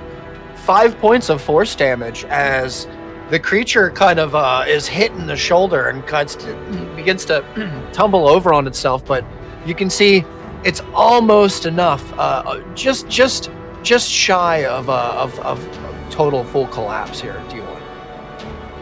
Gotcha. Now I'm going to activate my armor once more Okay. and try to blind Athazar and anybody else Yes. that's close enough. Yep. You got it. Let's see what you got, D1. I don't think there's a roll. I think it's a D4, save. Or 14. Yeah, that's right. No. That is a fail for Athazar. What do we got here in range? What is the range on that? Is it? I don't know if I have the range written. Let me look. I think it's just one creature, isn't it? It might just be one. I think it's one creature. Yeah. Focus the light. This is blind opponents, giving them disadvantage. It Yeah, doesn't I think it's just one creature. I'm pretty sure it's the way that because the upgrade to it is multiple creatures. Okay. So, I'm assuming you want to do it to Athazar, right? Yeah, for sure. Okay. So Athazar is blinded again. What did we use for blinded? Can't remember. The eyeball, maybe? No, not the eye. The eye's for concentration. We can just remember, yeah. He's blinded. Perfect. Okay. Is there anything else then? No, I think that was a pretty good turn. my turn, yeah. Yeah. All right. Brandy, you were up, followed by Ronan on deck. Okay, well, since the zombie I was standing on didn't eat me, that was really scary. You're kind of like, we're going to go ahead and play this fantasy out. You're kind of like on the shoulders and balance yourself as it starts to raise itself up. Yeah, I think I'm just going to like stab into his head. Easy. Easy. Roll with advantage, Brandy. Well, of course, roll with advantage, but, you know. Yeah, that is absolutely enough. Brandy, we're not even going to count that as a hit, because you're on the square. I know this is going to sound cheesy to anybody watching, but you can still take your turn. That's my fault, because I put him on your... he raised on the square you were on, and that doesn't normally happen, so we're just going to pretend that, you know... We're gonna rule of cool it. Yeah, like she does a cool like rogue kind of thing where you're like, oh god, it's raising up on me, and then stab it in the head. Maybe does a backflip off. Very casual move. So you still have your turn, Brandy. All right, well then, now that that has been vanquished, I'm gonna attack the boss, I guess, and see if I can hit him too. Perfect. Big roll. The boss is blinded, so... Yeah, she gets the advantage again. Yeah, she automatically... Okay, good. She would have, yeah. Oh, 14. No. Oh, man, a 14 unfortunately misses. No! Yeah, I know, imagine, right? Oh, in the heat of the moment, as you kind of... So excited. Hop back down off the corpse as it kind of crumbles to the ground here, you kind of just miss your mark for a moment and kind of hit a spot of the breastplate that's just a little too heavy to penetrate, just a little north of where you meant to go. Yeah. All right, well, I'm gonna try and stealth back up again. Yeah, you got it. Stealth check with advantage. Why didn't I have advantage on?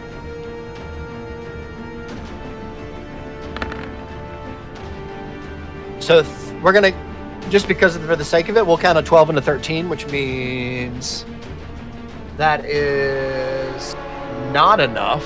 Oh my gosh! For the first time ever. Fumbling. Don't know what to do with myself. Everyone can see me. He's blind though. He is blind. It's true. So wouldn't that perception check rely on sight? Well, it's passive.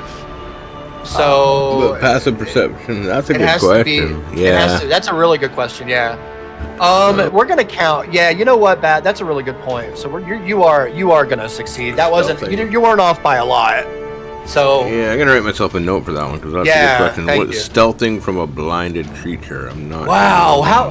Like, imagine that coming up, right? Imagine that coming up in the game. Like it just happened, right? What is the question?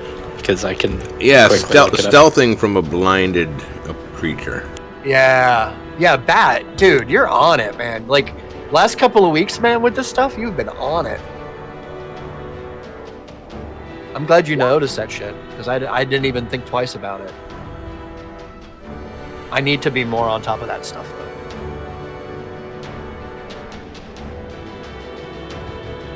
Well, maybe not true sight, but...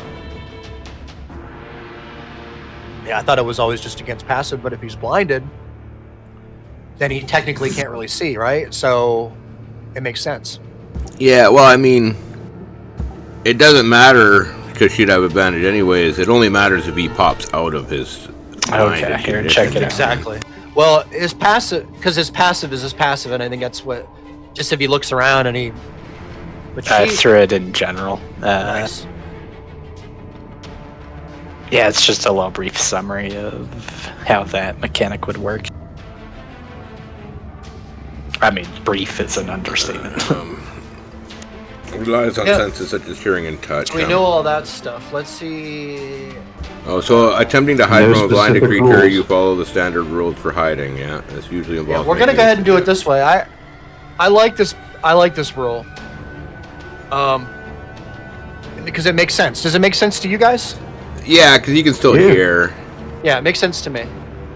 So let's just do it this way. Let's just say, from here on out, if everybody's good with it, if a creature is blinded and somebody's going to make a stealth check in that moment, it doesn't really matter. I mean, because he's going to be unblinded at some point, and then he will rely on his passive. So it still kind of matters. But in the moment of him being blind, Brandy, we're going to just say that you succeeded with a 13. Okay, Right? I get that. And then when he pops back out, we'll go to his passive. We'll just say that. Sure. All right, guys. Sounds good. Is there anything else then that you want to do in your turn? Well, no, that's it. All right. And you have a smelly corpse behind you that you've killed twice now. Yes. Perfect. All right. Ronan, you are up. But before you go, Ronan, there is something peculiar about the room here, the light that seems to be kind of cycling around, this light blue kind of light that seems to, swirl off of out of these, whatever's driving these creatures. It seems to be connected to the amulet. And you notice, Ronan, that the same kind of glow that emanates from these fallen corpses is the same kind of glow that you notice when you look inside the Parathis. It's very, very distinct, and you can tell that it's in some way the magics there are similar.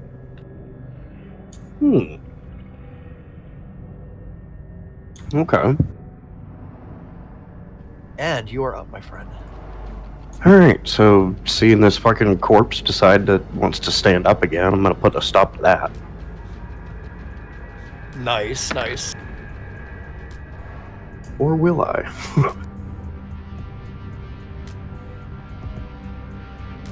What is this? 11. 11. Let me just double check here, actually, because it might actually be enough. It is enough. These are not regular corpses. 11 for 13 slashing, which is enough, Ronan. As you kind of slash this thing, kind of, in an awkward kind of up motion because of the distraction from the light blue energy that you see that's powering these creatures. But as you do, you notice that energy that seems to be kind of slowly making its way down towards the floor of the room, and then it twists and turns and pivots and kind of finds its way back up into the amulet, the jewel of the amulet that Athazar seems to be wearing. Interesting. Alright, well, second attack, this one on Athazar with Great Weapon Master. All right, let's see it. And he's still blinded, right? Yeah. Yes, yep. So you have advantage? Yeah.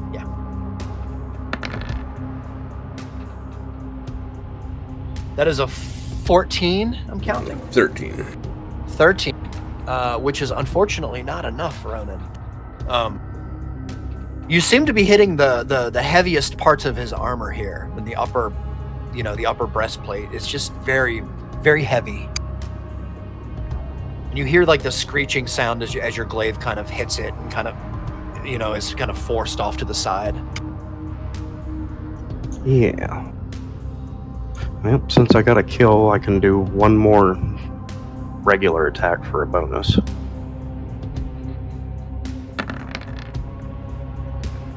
That is 100% a hit with advantage because you get advantage on him because he's blind. For 20 points of slashing damage here, Ronan. Fucking finally.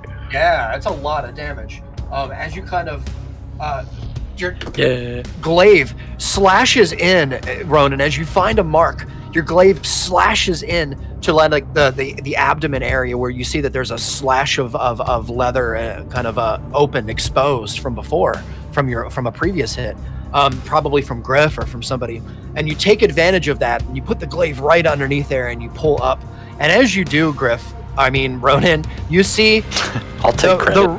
the right side of Athazar from his hip all the way down to his right leg starts to quickly rot and decay in front of you as if time is speeding up in front of you. You see the skin kind of begin to shrink and wilt around the bone, and the kind of the armor around the shin bone and the upper knee, they become too big for the flesh underneath, and they begin to slide down onto the lower part of the boot here, as Athazar seems to be almost decaying and rotting in front of you as you stand here. Oh, that is fucking horrible to watch. Yeah. All right. Is there anything else, Ronan? Yeah. Did fear end?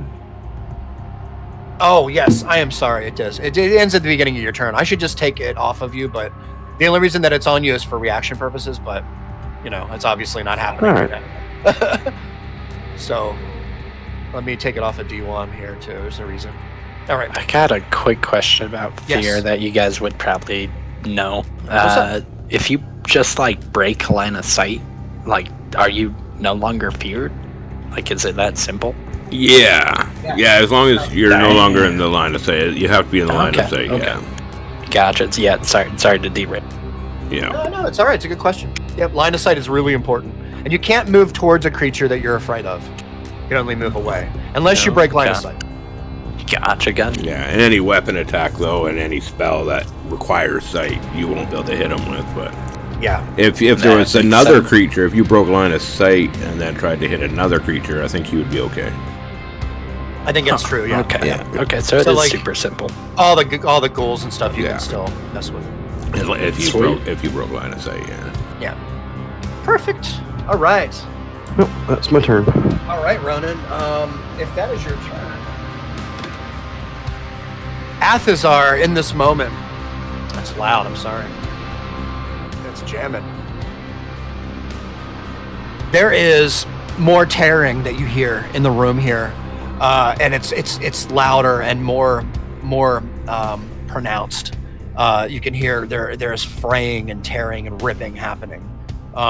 As Athazar seems to be rotting in front of you as you all kind of observe his kind of midsection starting to become rotted as well, up to about his abdomen, where it's just all flesh, shrunken flesh onto bone and pieces of ligament and such just kind of hung down.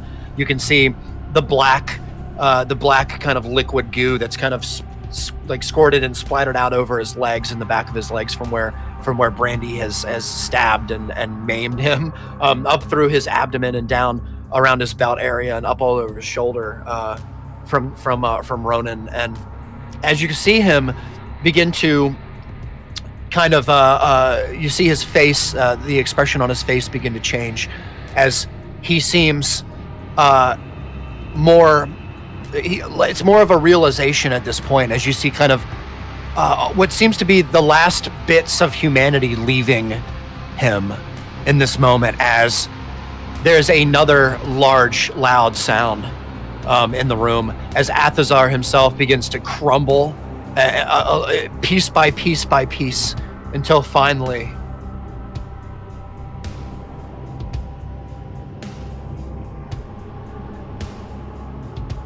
give me 1 second. Before you, this black, this angelic kind of golden form behind him kind of there's a snap that happens, and you can see there's a separation as Athazar, the rod and the corpse falls to the ground here in front of you, revealing a large angelic form with black feathers spread out large across many feet in front of you.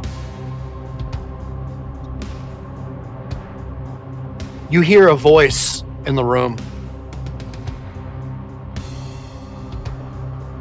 Hope is void.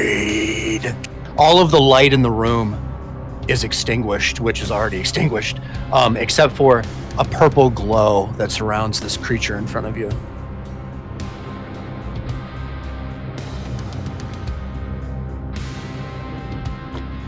I need, let me see here. Do you want, everybody is in range here. Let me just double check here. Everybody except for Enola once again. Wow. I didn't even realize. She is a beast, bro. I need everybody except for Enola to roll a con save for me, please.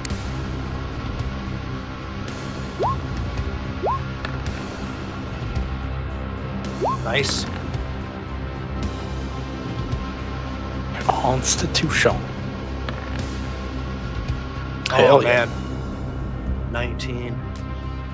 All right, Ronan. Hold on 1 second here. Whew. All right.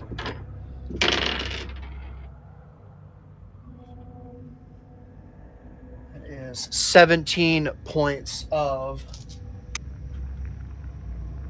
All right. Ronan, you take 17 points of necrotic damage. Fucking ow.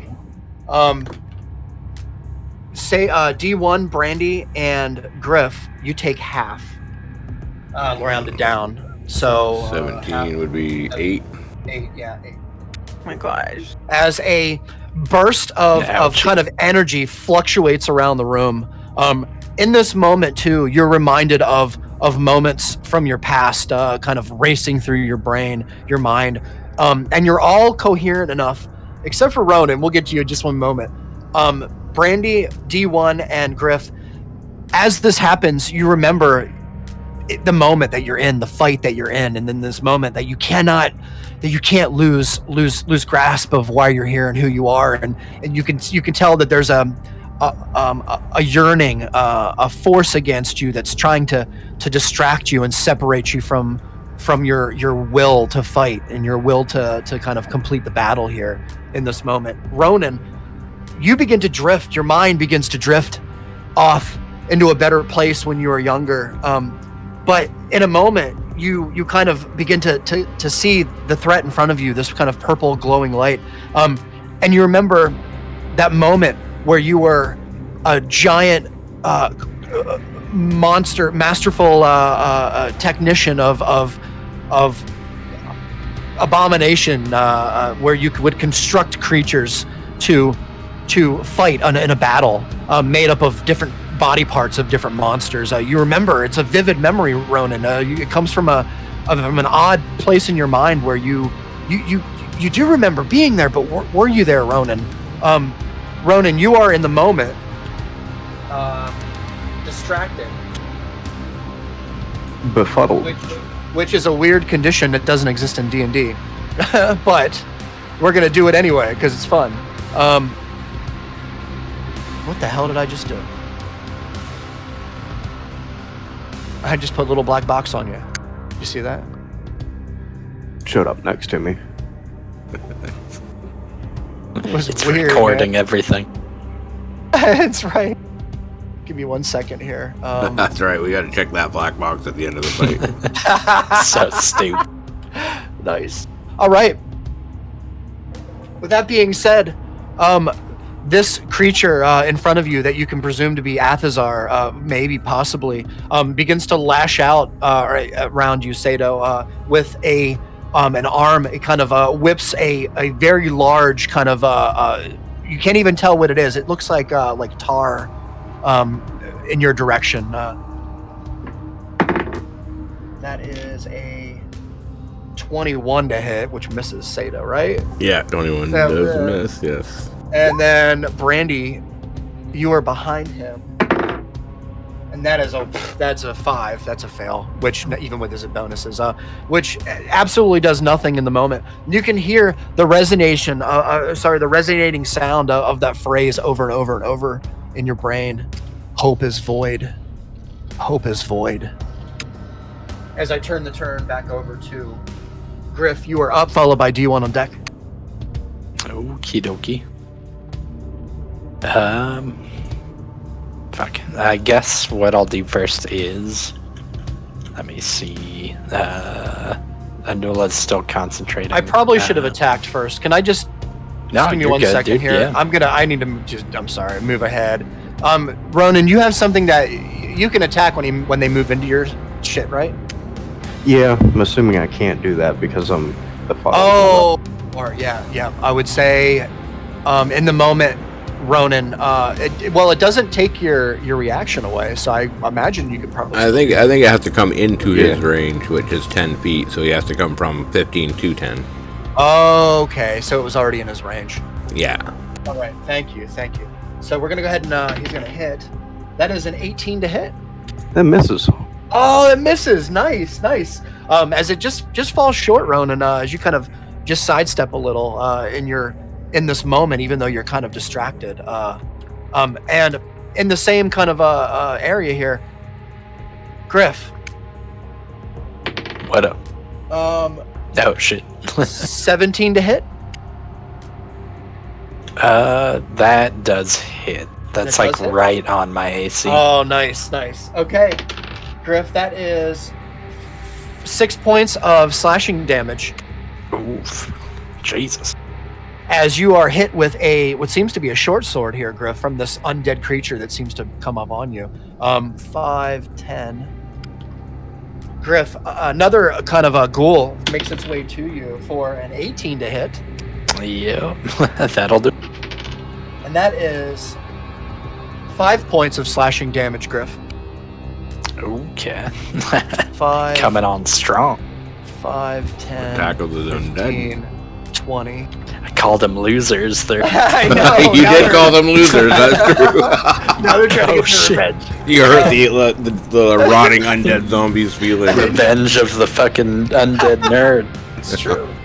All right, big roll. That is an 18. Yep. And we're going to go ahead and do Getting pounded by these 3 points of losers. slashing damage from him. They're still losers. They are still losers. 3 points of slashing damage with that one, Griff. Cool. As Athazar begins to repeat to you, like you hear it in your mind, like, hope is void. Hope is void. And that's where I will turn back over to you, Griff. Jesus. Okay. I'm gonna retaliate against these nerds. So I will actually just start swinging at the bottom one here. Okay. Because he hit me. You got it. 24 hits. 9 damage is enough. As Really? you see, Holy shit. Yeah, it's enough. As you see it kind of take the hit, and it just falls right to the ground. All the life in it just completely totally gone. As this like little light, like very dim light blue light. Weird, huh? Kind of makes its way from all the way towards the ground, towards Athazar. This form of him, rather, and it goes up into the amulet that he still seems to be wearing. Thrice baked. Alright, I'll just keep going up. It's true, they can't have much HP, right? Zombie pie. All right. Yeah, I'll just 12. A 12. Which one are you hitting? Caddy corner. Yeah, that is absolutely a hit and enough. What? As that ghoul falls to the ground as well, right there in front of you, and you see the same blue light kind of make its way along the ground all the way to Athazar as it makes its way back up into the jewel in his amulet. Take that. Taste the paint. All right. Yeah. Third one for You this got guy. it, Griff. Yeah, let's see it. That is enough. That's 20, Jeez. and 7 is still enough, which is hilarious, because Ronan had a similar experience up above, but it just wasn't enough. As this ghoul here kind of falls to the ground, and you see the same light blue energy make its way towards Athazar. Fucking hell. Okay. All right, Griff. I will actually pop my second wind? Second wind, yeah. Yeah. Yeah. So 1d10 plus my fighter level, which is 6. Yeah. So let me roll that. Oh, nice. Yeah, take that, nerds. There you go. So that's 16 amazing. back. Nice, dude. Thank you. Good Really round. good. Yeah, it was cool. All right. Anything else for you then, there, Griff? Yeah, I will use another spell slot from Anula Yes. if she can while she's concentrating. I don't know. She, remember. yep. Okay, I'll burn another. She just can't do 2 concentration spells at once, is all. Yeah, perfect. She's only got 1.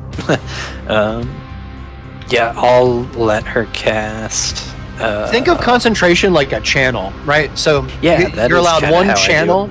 Yeah, it's kind of a cool. It's kind of how I do it, But even in like WoW terms, like you can't cast another spell on top of the concentration. that's true. Yeah, that's totally true. But you different. can in D&D, which is cool. Hell yeah. We're not in WoW anymore. It's like while you're mind flaying, you can cast Mind Blast too. You know. We ain't I cameras. never played priest. Fuck. Oh, damn. I will let her burn. Healing word. Okay. on Yeah, definitely. man. Brandy. Okay. Yeah. So Oh. what is that? Yeah, 1d4 plus 2. Nice. That's 5. Oh shit! I should have used what Sato fucking set up. Okay, Oh, whatever. yeah, 5. that That works, works. Yep. Next time, dude. Yeah. So you Cool. feel a little bit more rejuvenated, Brandy, as you. I kind of feel- do. Yeah, like a warm blue kind of glow kind of continues to surround the area here. Blue It's is the color of the day. it's no It's true. sheepskin full of wine, but Oh. it'll do. Save it It'll for still later. numb you a bit, yeah. All right, that'll do it for me. It's like All right, it's like a little cocaine on the gums. Oh, Jesus. All right, D1, you're up, followed by Brandy on Cocaine's a deck. hell of a drug. Nice. All right. Well, I think we're gonna punch Athazar again, just because he's right. Did you call me Assazar? Did you just call me Assazar? The ass man. I knew he was black. Oh, Oh God, he is now. That's horrible. oh, man. I love you guys. Look at that. Did you see that little roll it did? What the fuck was that? That was the. It was cool, man. That's a That's 20 to hit 20 to if I'm reading that correctly. It is. So that is 16 points of thunder damage, D1. As you find your mark, and you see this kind of shadowy look upon the face of Athazar now, which he seems very different than he did before. The only real things that you can distinguish that are the same are the gauntlets that he seems to be wearing and this amulet around his neck. His mace is now on the ground beside him, beside a corpse that seems to be there. And the corpse, the mace, or the Great Maul, is riddled with jewels. There seems to be like gems and such all throughout the top of the maul part of the weapon, and then down onto the shaft itself where the handle would be. But you can see this creature here in front of you, we'll call him Athazar as well, has this kind of black, inky, almost like a whip, from what you can tell. It's hard to describe. Okay. And as you hit it, the electricity kind of flows through it, and you can see it begins to twitch violently in certain areas before it begins to settle back into a baseline, into a solid, static stance. Okay. Well, then I'm going to get Rummy to actually attack this undead guy up here. Okay. 1 second. Turn those off for a second.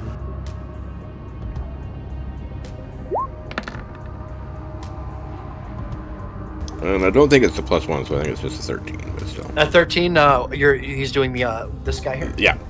Oh, that's enough. That's enough. Nice. As Rummy finds his mark, and it falls to the ground, a lifeless mass of like bone and flesh and whatever armor it had left on it, which was rusty and scaly. All right. And then for my environmental, I am going to check what is glowing in my pouch. Yes. Because I forgot to do that last time. Oh, I perfect. thought about that too, and I was like, oh, wait. Yeah. Perfect. Maybe you All right. don't want to know. Oh, Yeah. What is So, glowing? D1, in the darkness, in the room here, in the moment, since it's so dark, you look down, and you notice to your side, your left, in the pouch that you kind of keep, your journal and spell books and such in. It's kind of a, a nice spot. I'm totally playing your character. I'm sorry. Yeah, it's all good. You notice there's like a blue glow that's kind of emanating from that pouch. If you want to open it up and look inside, you notice the journal. It's coming from the journal, the inside of the journal, a couple of the pages that you didn't notice before. If you want to open the journal and go ahead and take a look. Yeah, I'll definitely take a peek at that. Yeah. So what you see is there is, what the hell did I just open? What you see The book is screams. that was weird. Things you don't want your DM to say. Yeah, I know, right? That's amazing. What you see is, in the darkness, the pages that you turn to seem to have script on them that seem to only be revealed in the darkness. The pages themselves seem lit up, and you can see they kind of give off enough glow to kind of see just a little of like the surround, like your armor in front of you and like your little bit of your hand. You can see the glow off the ink of the page here. But you remember these pages being completely like blank when when you looked at them before, but then you also remember the room was fully lit. Is it a language that I recognize? It is a language that you recognize. Do I have time to read it? It seems to be common. And I linked you the card in Discord. Oh, did you? Oh, nice. Yeah. Do you want me to link it to everybody or just to you? Just link it to you. I mean, it's... Yeah, that works. Feels like a bit much for an environmental. Well, it kind of is. But he already had the journal on him, and I was kind of trying to give it to him, so... This is my way. Fair enough. Yeah. Okay. Perfect. Yeah, that's cool. All right. Nice. Is that right? Yeah, it looks good. I'm not Okay. sure what Galder's Tower is. I'll have to look that up. Hold on a second. Did I give you the wrong one? Yeah, you might have. Holy fuck. Hold on a second. My god, I'm such a noob. Give me a second. Whoops. It's all good. Oopsies. I totally gave you the wrong one. Yeah, now that I look at it, I'm thinking that must be the wrong one. That's for fries. Yeah, I'm sorry. Perfect. Sorry. Well, we forget just about gave that away because I flashed it on the screen. Oh, no. It's okay. It's There okay. we There you go. There's the one you're supposed to see. All right. Yes, that's. Does that make sense? Yes, that definitely makes more sense. Jesus. All right. And Super noob over here. Nice. Nice. Okay, so that's what you find, and you find it's the journal. It's the journal that you had in your pouch here. Yeah. And you notice that it's the pages that you kind of glowing in the as you open it up, and you see that there are spells in here that you didn't know before. Nice. All right, and that's Yeah. that. Yep. All right. Is there anything else you'd like to do? No, I think that's good for my turn. All right. Brandy, you are up, followed by Ronan on deck. Brandy, you see there's Athazar is different. He's different. Yeah, that now. looks He's like changed. a demon from hell. He's like he's got these wings that are kind of extended. There's this kind of shadow. It's almost like emanating off of him like a liquid would, but it's like a fog, but it's kind of falling off of where his wings kind of meet his body and down onto the ground around him. All right. Well, I don't know how many phases of this fucking boss fight, but I guess I'll keep stabbing them all. Stabby. Stabby. What you got, Brandy? What you got? as Brandy kind of gets up close and like kneels down to the ground, real close to the ground. And Brandy, you find a perfect spot up underneath two flaps of armor, we'll say, as you push your rapier up into this kind of awkward. There's like it catches on something, Brandy, and you push a little harder. Yes. Oh, a little harder. Yeah. Good. And it just passes through, Brandy. And as you do, there's a scream around the room. You can hear it. It's ear piercing as black kind of goo begins to flow out of the hole that you made with the rapier here as you pull the rapier out, as this creature in front of you begins to twist and turn in a violent way. Oh shit. I've made him mad. He seems very hurt. If you know, if you can tell what something hurt from that looks like this would look like. Right. All right. Is there anything else, Brandy? I'm gonna retreat back to my spot of safety. You got it. Go ahead and roll a stealth check with advantage. That is a 20. Yeah. That's perfect. That's plenty good enough for your permanent ninja mask. As we turn the floor over to Ronan here. Ronan, you are up. Okay, so what happens with that condition? Oh, I need you to roll a Constitution save for me, please, sir. Hit a 13. That is enough. And as you stand here, Ronan, these memories that you had start to kind of deplete and kind of fade away as you kind of remember that you're here in this moment fighting for your life, fighting for some great treasure. Who knows? You remember 99 souls distinctly in your mind. The phrase over and over. What's up? Never mind. Oh, 99 souls. 99 souls.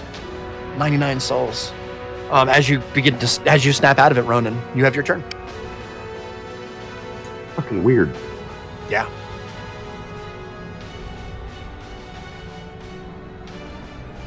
Alright, well, I guess I'll just attack from where I'm at. Let's see a big one, Ronan. I need a big one. You said you need a big one? Oh, an 8. Ronan, you hit it on a part of armor that's just, it's too thick on the back kind of left quarter. You hear that kind of the scrape and the screech as the end of your glaive kind of makes contact with the metal and kind of off the side of it. Alright, second attack. That is a 16. That is enough, Ronan. That actually hits, just hits. As you kind of, your first hit, you find your mark, right? You find the distance, the proper distance between, and then with your second mark, you slash in with the recoil for 11 points of slashing damage. As you hear another shriek of pain from this creature in front of you. Alright, gonna hit him with the blunt end. Yes. That is a 17. That also hits Ronan for 4 more points of bludgeoning damage. As you kind of strike with the butt of end of your weapon, and you see a kind of a purple light kind of shine out, like beam out from that spot just for a moment before it kind of dims away.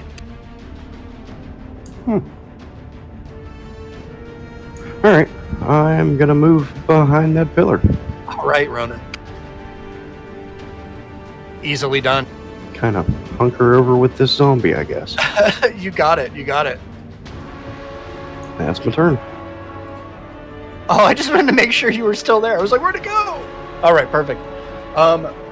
Okay, Ronan.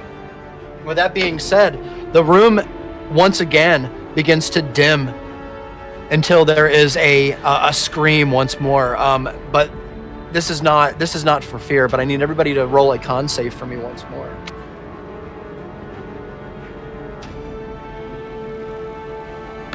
I'm sorry, a wisdom save. It should have been a wisdom save before, and I apologize for that. I'm so dumb at this. So Can everybody, roll a wisdom save for me this time. Oh, look at that. That's awesome, dude. It is Bizarro Night. What is happening? I don't know. Oh, shit. Oh no. I'm not very wise. We're getting extreme numbers here. All right, just I think Brandy's the only one I need. Just a wisdom save. Oh shit, sorry. It's all right. It's okay. I feel you. It's fucking late. It's that magical time of night. Oh, double. Another crit. Holy shit. Nice. All right, so Griff, this is gonna suck, man, and I'm really sorry for that. Need one more of these. So the natural 20s, you take no damage, 0 damage. Griff, this is gonna be weird because Ronan. Okay, let me. You die. Insta kill. Headshot. Finish That is- him. 16. That's 16 points of necrotic damage for Griff, Oh. and half for Ronan. Oh my gosh.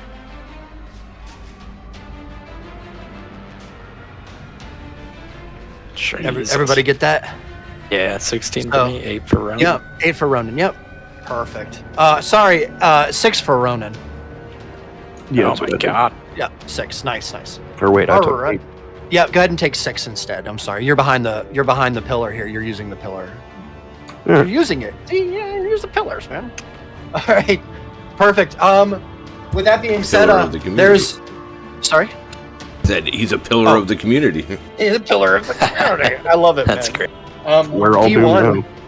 he is going to take another slash at you with this kind of like inky whip that you see in front of you here, and that is a 27 to hit. Which definitely hit. Oh, does it hit 27, yes. with the shield? Even with the shield? Finally. Oh yeah, yeah. Holy Does. fuck. Wow, I actually hit you. All right. I tried. No, it helps a lot. That's 9 points of necrotic damage. D1. Ooh. Puts me at what, 17, I believe? 17, and I also need you to roll a wisdom save for me, please. You have to hit a 13. Uh-oh. Oh, there nice, we go. nice. Nice. Yep. So as you kind of take the damage here, and you feel like this, it's almost a burning sensation as you kind of are hit with this strange weapon, whatever it may be. The sensation quickly depletes. All right, perfect. No burning, for instance. In other words, No, there's no burning. no when burning you- sensation. No burning sensation. Perfect. Okay, that ends his turn. Griff, you are up, followed by D1 on deck. Oh, here, let me roll this real quick to see if I recharge, and I do recharge. So, Griff, you are up. Okay. I will fucking burn another spell slot from Anula. Okay. Boom. Okay, she's down to one more. And I will cast, what's it called? Healing Word? Yeah, Okay. Healing Word on myself. You got it. I'm gonna heal myself.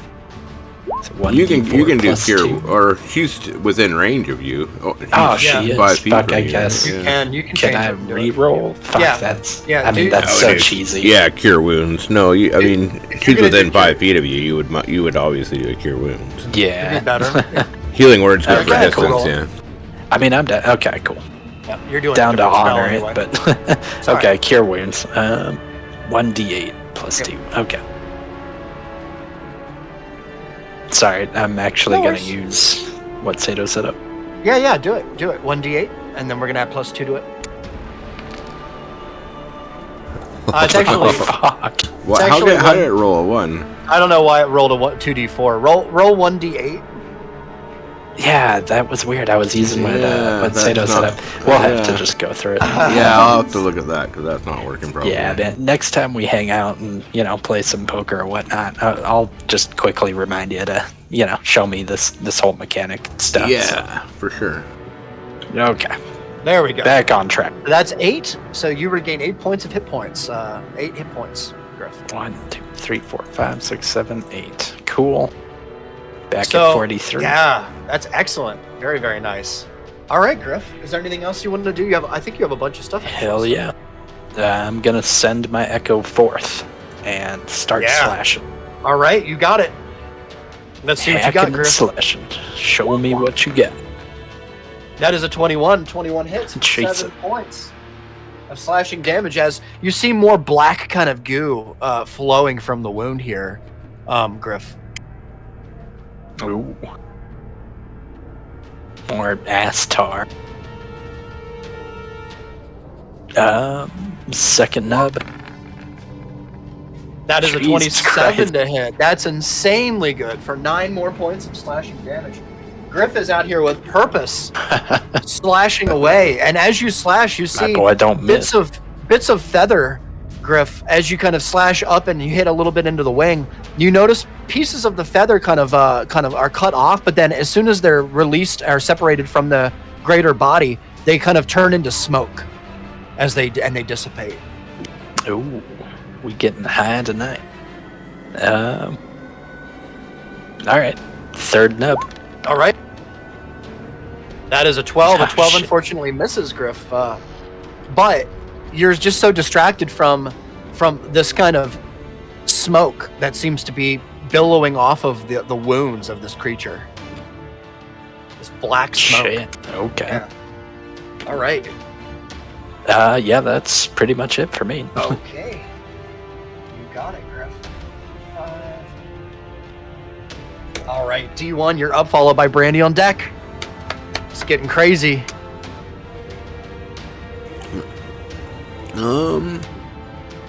All right, we'll go for a punch in the face. Punch him in the face. Electrifying. Yeah. That's a 24 to hit for 11 points of Actually, damage. shit, it should be more than that. From your booming blade. Yeah, it should be more than 11. Here, we'll keep that 11 Yeah, for the go ahead. main part, and then we'll just do Yeah. this added. Yeah, go ahead. I'm just gonna do the attack again, but we'll just Yeah, add the you got top it. number only. 7, so Yep, that would be sounds 18. Awesome. Didn't have my shit turned on. No worries, man. No worries at all. 18. And with that hit, D1, there is another moment where you send electricity coursing through this creature. And as it happens, the light that is produced from the shocks, as it kind of goes throughout the creature, you can see the light when it sparks up. There's nothing. It's just black. It's just smoke, like fog or a cloud of just nothing. But standing here in the dark, this creature, this thing, this being has form that you can distinguish. Standing here in front of you. There's something about the light that you notice. That light hides this creature. I don't know if I have anything to take away his light. Not at the Well, moment. he did. So just so I can clarify, you guys have already removed all the light from the room. Yeah. So basically, what that means is you are able to see the creature in front of you. Had you not removed the light in the room, that might have been very different. Gotcha. Understand? Yeah. Okay. Yes. Oh. All right. Well, Rummy's gonna take a Grimlock blast. Yeah. There you go. That's a 24 to hit for 5 force damage. As Yeah. the creature kind of takes the damage, the impact, and you see D1 now a lot more clearly. A puff of black smoke that's released from the impact that kind of dissipates into the air. Nice. I Perfect. think that will end my turn there. All right, Brandy, you're up, followed by Ronan on deck. Let's see something good. Oh my gosh! All right, this Fucking motherfucker stab this thing. just keep stabbing. It's gonna fall down. You're gonna stab it. It's gonna fall down. Just keep Stab it coming. again. Stab on.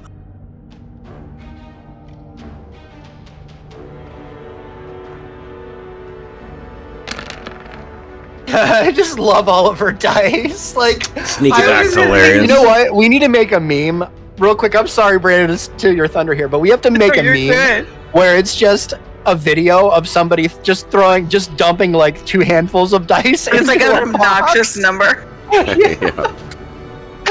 So That many. is awesome.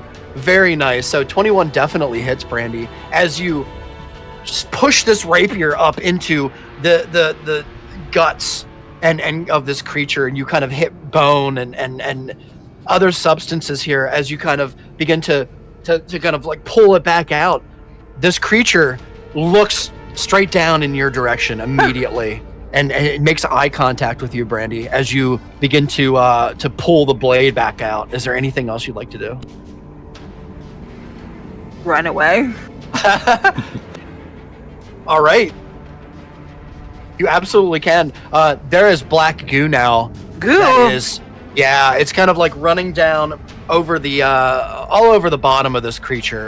You can see it's kind of glowing in the light, like whatever light is actually reflecting in the room here. You can see there's like a I don't know how to really describe it. It's almost like a thick oil. if Okay, you will. okay, sure. Yeah, Okay. Well, perfect. Is there anything else, Brandy? kind of fade into the shadows. 19 is a success for your permanent ninja face. Yeah. Okay. Bye. Perfect. So, Ronan, you are up, and you notice the light in the room is beginning to shift and fade. This purple kind of glow coming from this creature, who seems to be wreathing and writhing in pain. All right. Is inspiration a reroll or is it advanced? Yes. Oh. I think it's just a reroll. I don't think I've Yeah. ever heard it used to advantage, but I suppose if you want to use your inspiration for advantage, I don't think there's any reason that we can't. It do is that. essentially, the only difference is if you hit with your first attack, you wouldn't bother burning it, right? That's true. Yeah. That's true. It's really up to you, man. Whatever you want to do. Well, You do Alright. have one free reroll. I just want to throw that out there one more time for you. yeah. As per your amazing rolls last game. All right. So I'm gonna kind of like slump against this pillar and run my thumb along the blade of the glaive. Take 4 damage. Ooh, yeah. Get a spell slot back. You got it, Ronan.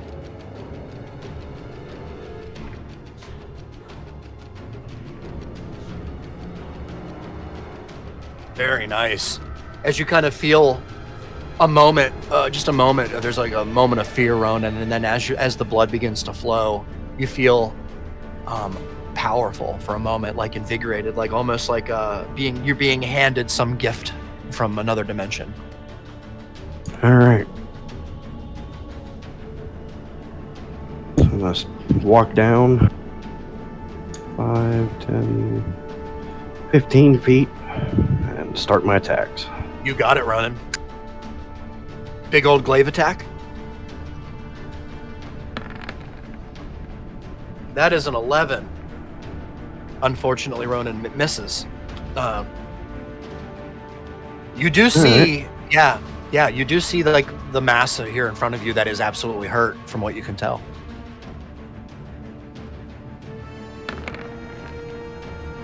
That is a 22, and that does hit for 5 points of slashing damage, Ronan. as you find- Okay, kind of that's find your all I mark. needed.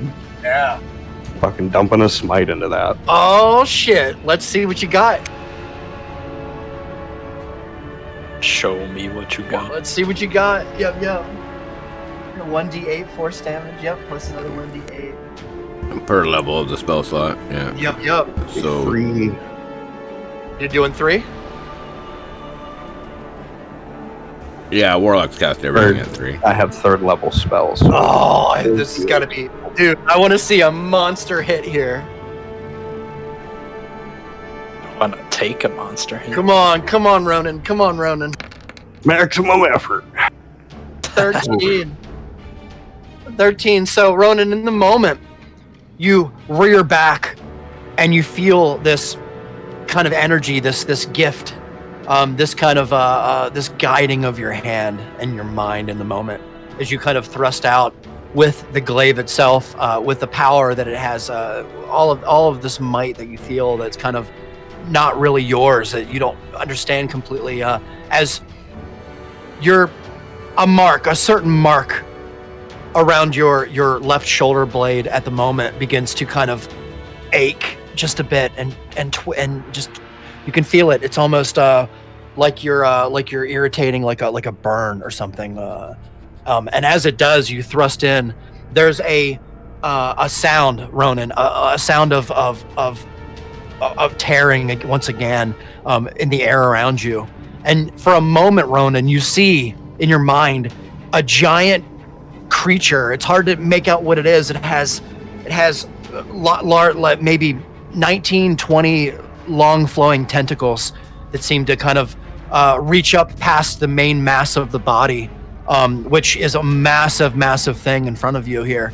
And before you even know what to say, you hear a noise, a sound, Ronan. Gratifying. 99 souls. And before you know it, Ronan, the sound quickly subsides, and in front of you, you see your glaive is about 2 feet into this creature in front of you, stabbed into it as you hold it steady. Before you even know, before you can even react, before you can yell to D1 or to Brandy, there is a loud crash that is heard throughout the entire room here. And I'm just going to use one of these and fail it. God damn it. I have one left. And that is a success. So in this moment, Ronan, there's a feeling of pressure as your glaive is kind of forced back in your direction and out of the wound from the creature in front of you as Athazar, or whatever this creature seems to be, looks in your direction and your eyes lock. All right. Sorry, I drew that out a lot, but it's kind of important. No, that was cool. All right. Is it still alive? It is. It's All looking right. at you. It's looking at you currently with its hand. Well, not its hand. It's kind of there's a pressure that's pushing your glaive out of its body.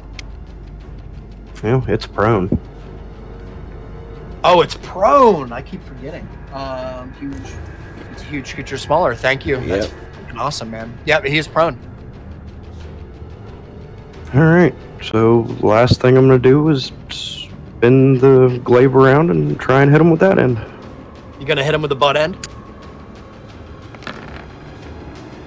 That is a 20 for 6 points of bludgeoning damage, Ronan, as you kind of hit him in the face with the butt end of the stick here, as he kind of looks at you in a growling, kind of showing his like whatever you would imagine to be teeth in his mouth, as he absolutely is 100% like showing aggression towards you in this moment. He's still there. I give him the bird and pop myself up on my glaive. I'm not looking too good. Nice.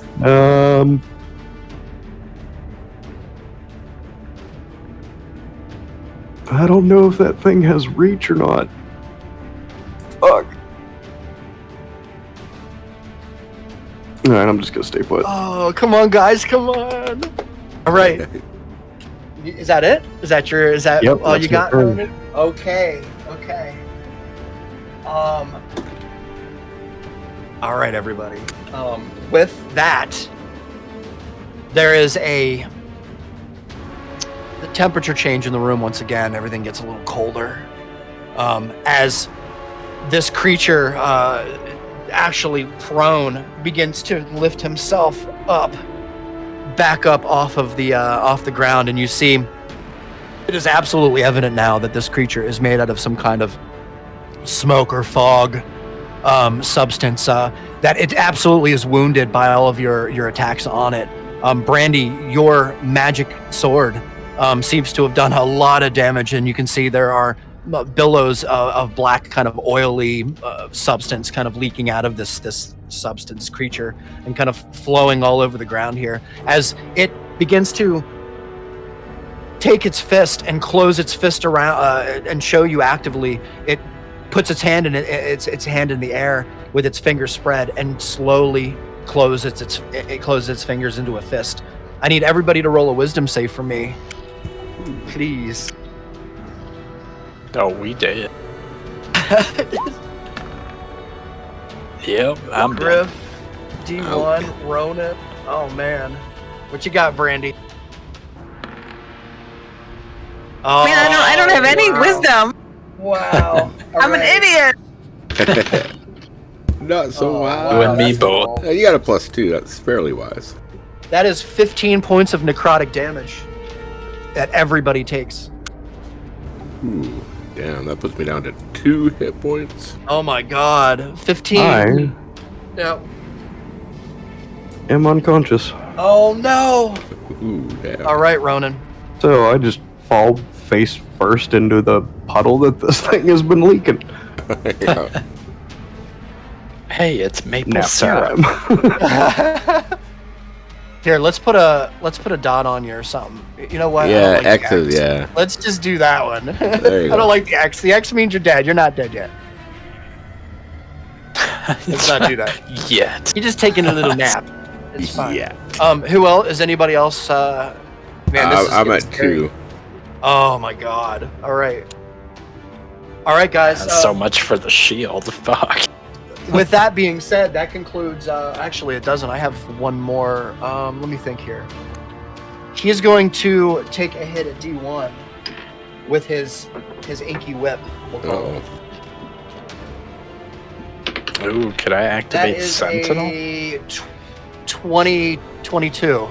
Ooh, thank God, 22 misses. 20 misses. Would that actually activate my Sentinel off my Echo? Yes, him trying to hit me with that would absolutely do that, so you get a free swing Would on it? him. Haha. Yeah. Oh, cool. Yeah. Here, I can link it for you. Yep, you got it. So, yeah, so he misses you, D1. In all of the apprehension here, he kind of like rears back, and you can see him kind of with his eye contact that he's making with Ronan as Ronan falls to the ground, and you can see it, and he quickly shifts in your direction and meets your gaze, D1, as he whips this kind of black inky whip substance rope, whatever it is, in your direction, and misses. Ooh. And that concludes my turn.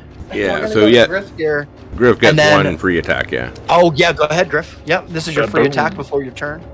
That is a 26 for 6 Jeez. slashing damage. My God, 6 slashing Rolling damage strong. as the creature takes the slashing damage once more, and you can see it absolutely is damaged and it is hurting, and you can tell that it is trying with everything that it can to hold itself together. You can see the smoke kind of swirling around itself, along with this black oily kind of substance that seems to be draining and making a puddle on the ground beneath it here. All right, Griff, you are up. Ooh, I am. Okay. Do you have spell slots left on Anua? I do. But You might want to get Bat up, or Griff Yeah. up. Yeah. Or, sorry, Ronan. I'll get the name right, one of those. It's gotta be one of those 3, right?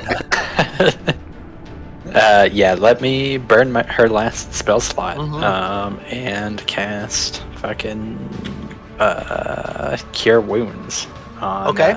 Or I'm sorry, Healing Word on Ronan. You got it. All right, go ahead and roll. It doesn't really matter, but go ahead and roll. 1d4 plus 2. It does actually matter. What am I saying? None of this. Okay, so It's 4. So Ronan, you're back alive with 4 points of 4 hit points. I went and Nice, breathe nice. in that fucking goo. Just a little flash knockout there. Okay. With that being said, I will pretty much. Fuck. Yeah, I'll leave Enola out, but Yeah. I will start hacking and slashing with my echo. You got it. Let's see what you got, Griff. Do what I don't 16. do best. 16 is enough to hit. Really? With 8 Holy slashing shit. damage, Griff. 8 slashing damage as this creature starts to fall to the ground and begins to start to shake and wobble a bit, Griff. Oh, fucking. Let's see what you got. Let's see what you got. Oh, that's a 12. Shit. 12 with a little bit of overconfidence just in the moment, Griff. you kind of go a little bit to the left, and the armor there is just a little bit thicker than what you thought, and it scrapes off to the side. It's fucking thick, bitch. Let's see another one, Griff. Let's see another one. That is a 14, and 14 is not enough. And again, you find a thicker part of the armor here, Griff, and it just kind of slides off to the side. Oh, shit. Summon my spirit hands and try and choke her out. It's amazing. Yes. All right, that's pretty much it. That's all I got. Yeah, you got it, Griff. D1. That is what I got. You are up. All right, here goes. Followed by another. Brandy on deck. Yep, we're gonna end Final this soon, punch, guys. dude. Don't worry. Yep. One punch, man. Come on, D1. What you got? What you got? Let's see what we That got. is an 18. Hell yeah. Wow. All right. There you go, 9. 25 to hit for 25. 26.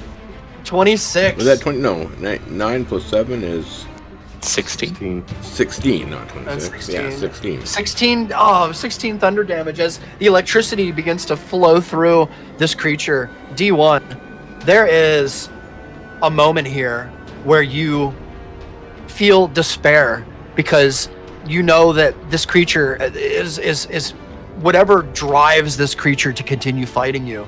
It's almost like it's being driven by some supernatural force. But as you stand here and you thrust your fist into this creature's solar plexus midsection here, there's an electricity that travels throughout it, and you hear a scream, D1. It's loud and ear-piercing, and it reverberates throughout the entire chamber here. The stone itself begins to shake violently. The rocks and the gravel and substance on the ground here begin to shift a bit as this creature in front of you, known as Athazar, that you've been fighting, seems to almost turn into a smoke as it almost dissipates into the air as a reverberation of a scream is heard over and over and over as it falls to the ground. And you see, D1, before anything else, there is, as the smoke kind of dissipates, you see 2 gauntlets and an amulet kind of drop out of the air and land on the ground. Ooh, right in front of you. nice. And he just disappears. It seems that there's a smoke that seems to be lofting in the room here, a black, thick fog, if you will, that seems to be kind of moving around the room in a big kind of clump, if you will. I don't know how else to say it. In a big cloud, we'll say, and it moves around the room, almost seeming to look for an escape, an exit, somewhere to. Gotcha. Smoke him. Smoke him, cuz we got him. And I think that is a great spot to end it for the evening. Yeah, maybe I'll bend down and I'll pick up the gauntlets and the amulet. You're gonna pick up the Yeah. gauntlets. We can do that first. As you bend down, D1, the gauntlets that you see in front of you here are beautiful. They're made out of a kind of a heavy leather with metal spots here and there. There's a really nice kind of filigree pattern around the outside edges, and I will go ahead just for the sake of it, and I'll link it in character stuff. But you have picked up herpes. I'm just kidding. I'm sorry, I had to. Some gauntlets and a necklace. We don't know what they do. What happens in Vegas stays in Vegas, but herpes will go home with you. That's true. Yeah. Let me see here. Where in the It only burns when I pee. Lost days.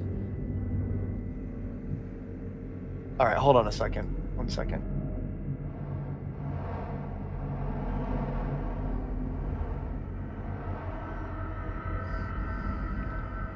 Oh, I put him in here because that makes sense, and that's why I put him there. But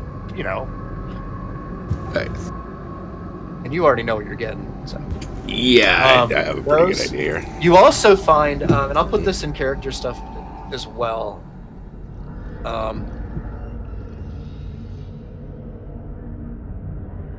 Damn, that was a hell of a fight, y'all. Good shit. That was.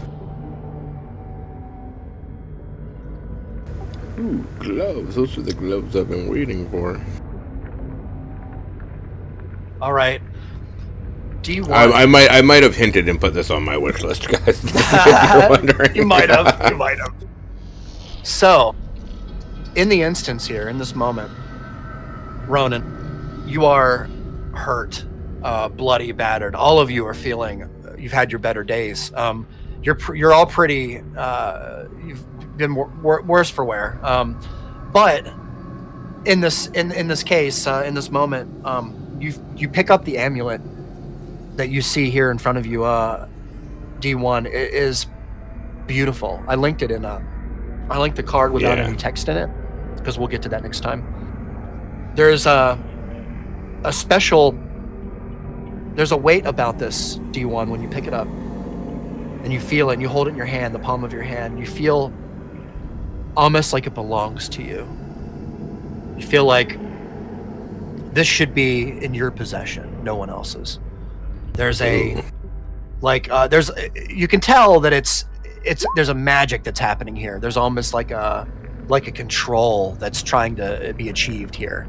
As just from you holding it, you can tell that it's almost speaking to you in such a way that it wants you to feel strong. And we're doing this based on your passive wisdom, which we've never done before.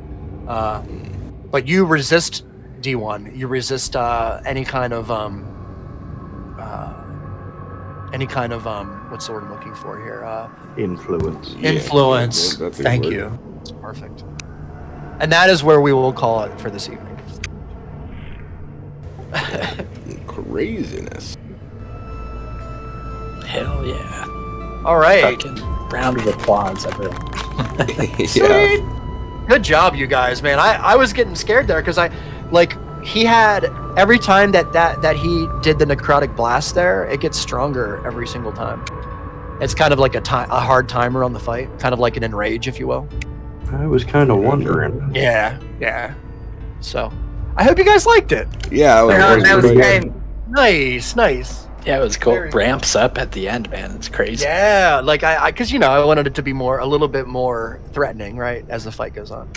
Was he based off of an existing So lore creature? So his baseline was I used base stats from a couple of different monsters in the book, but then most of his abilities are just from other monsters. I actually gave him a Death Knight. I designed a death. He does a runic system, but they're not runes; they're just points. So frost points. The purple were soul points, and the green were just for heals. And then, depending on how many of those shades you guys left me around when it came back around to my turn, is how many points I was allowed to have. And then certain abilities costed certain amount of points, right? So as long as I had the points to use, I could use this stuff on you. But you guys were so good that you got rid of those shades really quickly. So I wasn't really able to gain a lot of points until the second phase, which is when he starts to just get them automatically. He gets a certain amount definitely every a brutal fight. You got Ronan down, and you got me to 2 hit points. Yeah, dude, that was fun. It was a fun Wow. I think if it would have went one more round, it Yeah, would have been man. pretty scary. Now I think about We it, almost those. killed our fucking tank That's wizard. right. Those I 3 casts know. the defensive field for the 3 each definitely kept me out.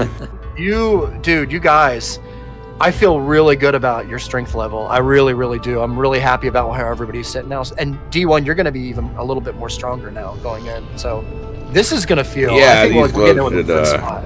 help me out a bit for sure. For sure. Yeah, good game, you guys. Good game.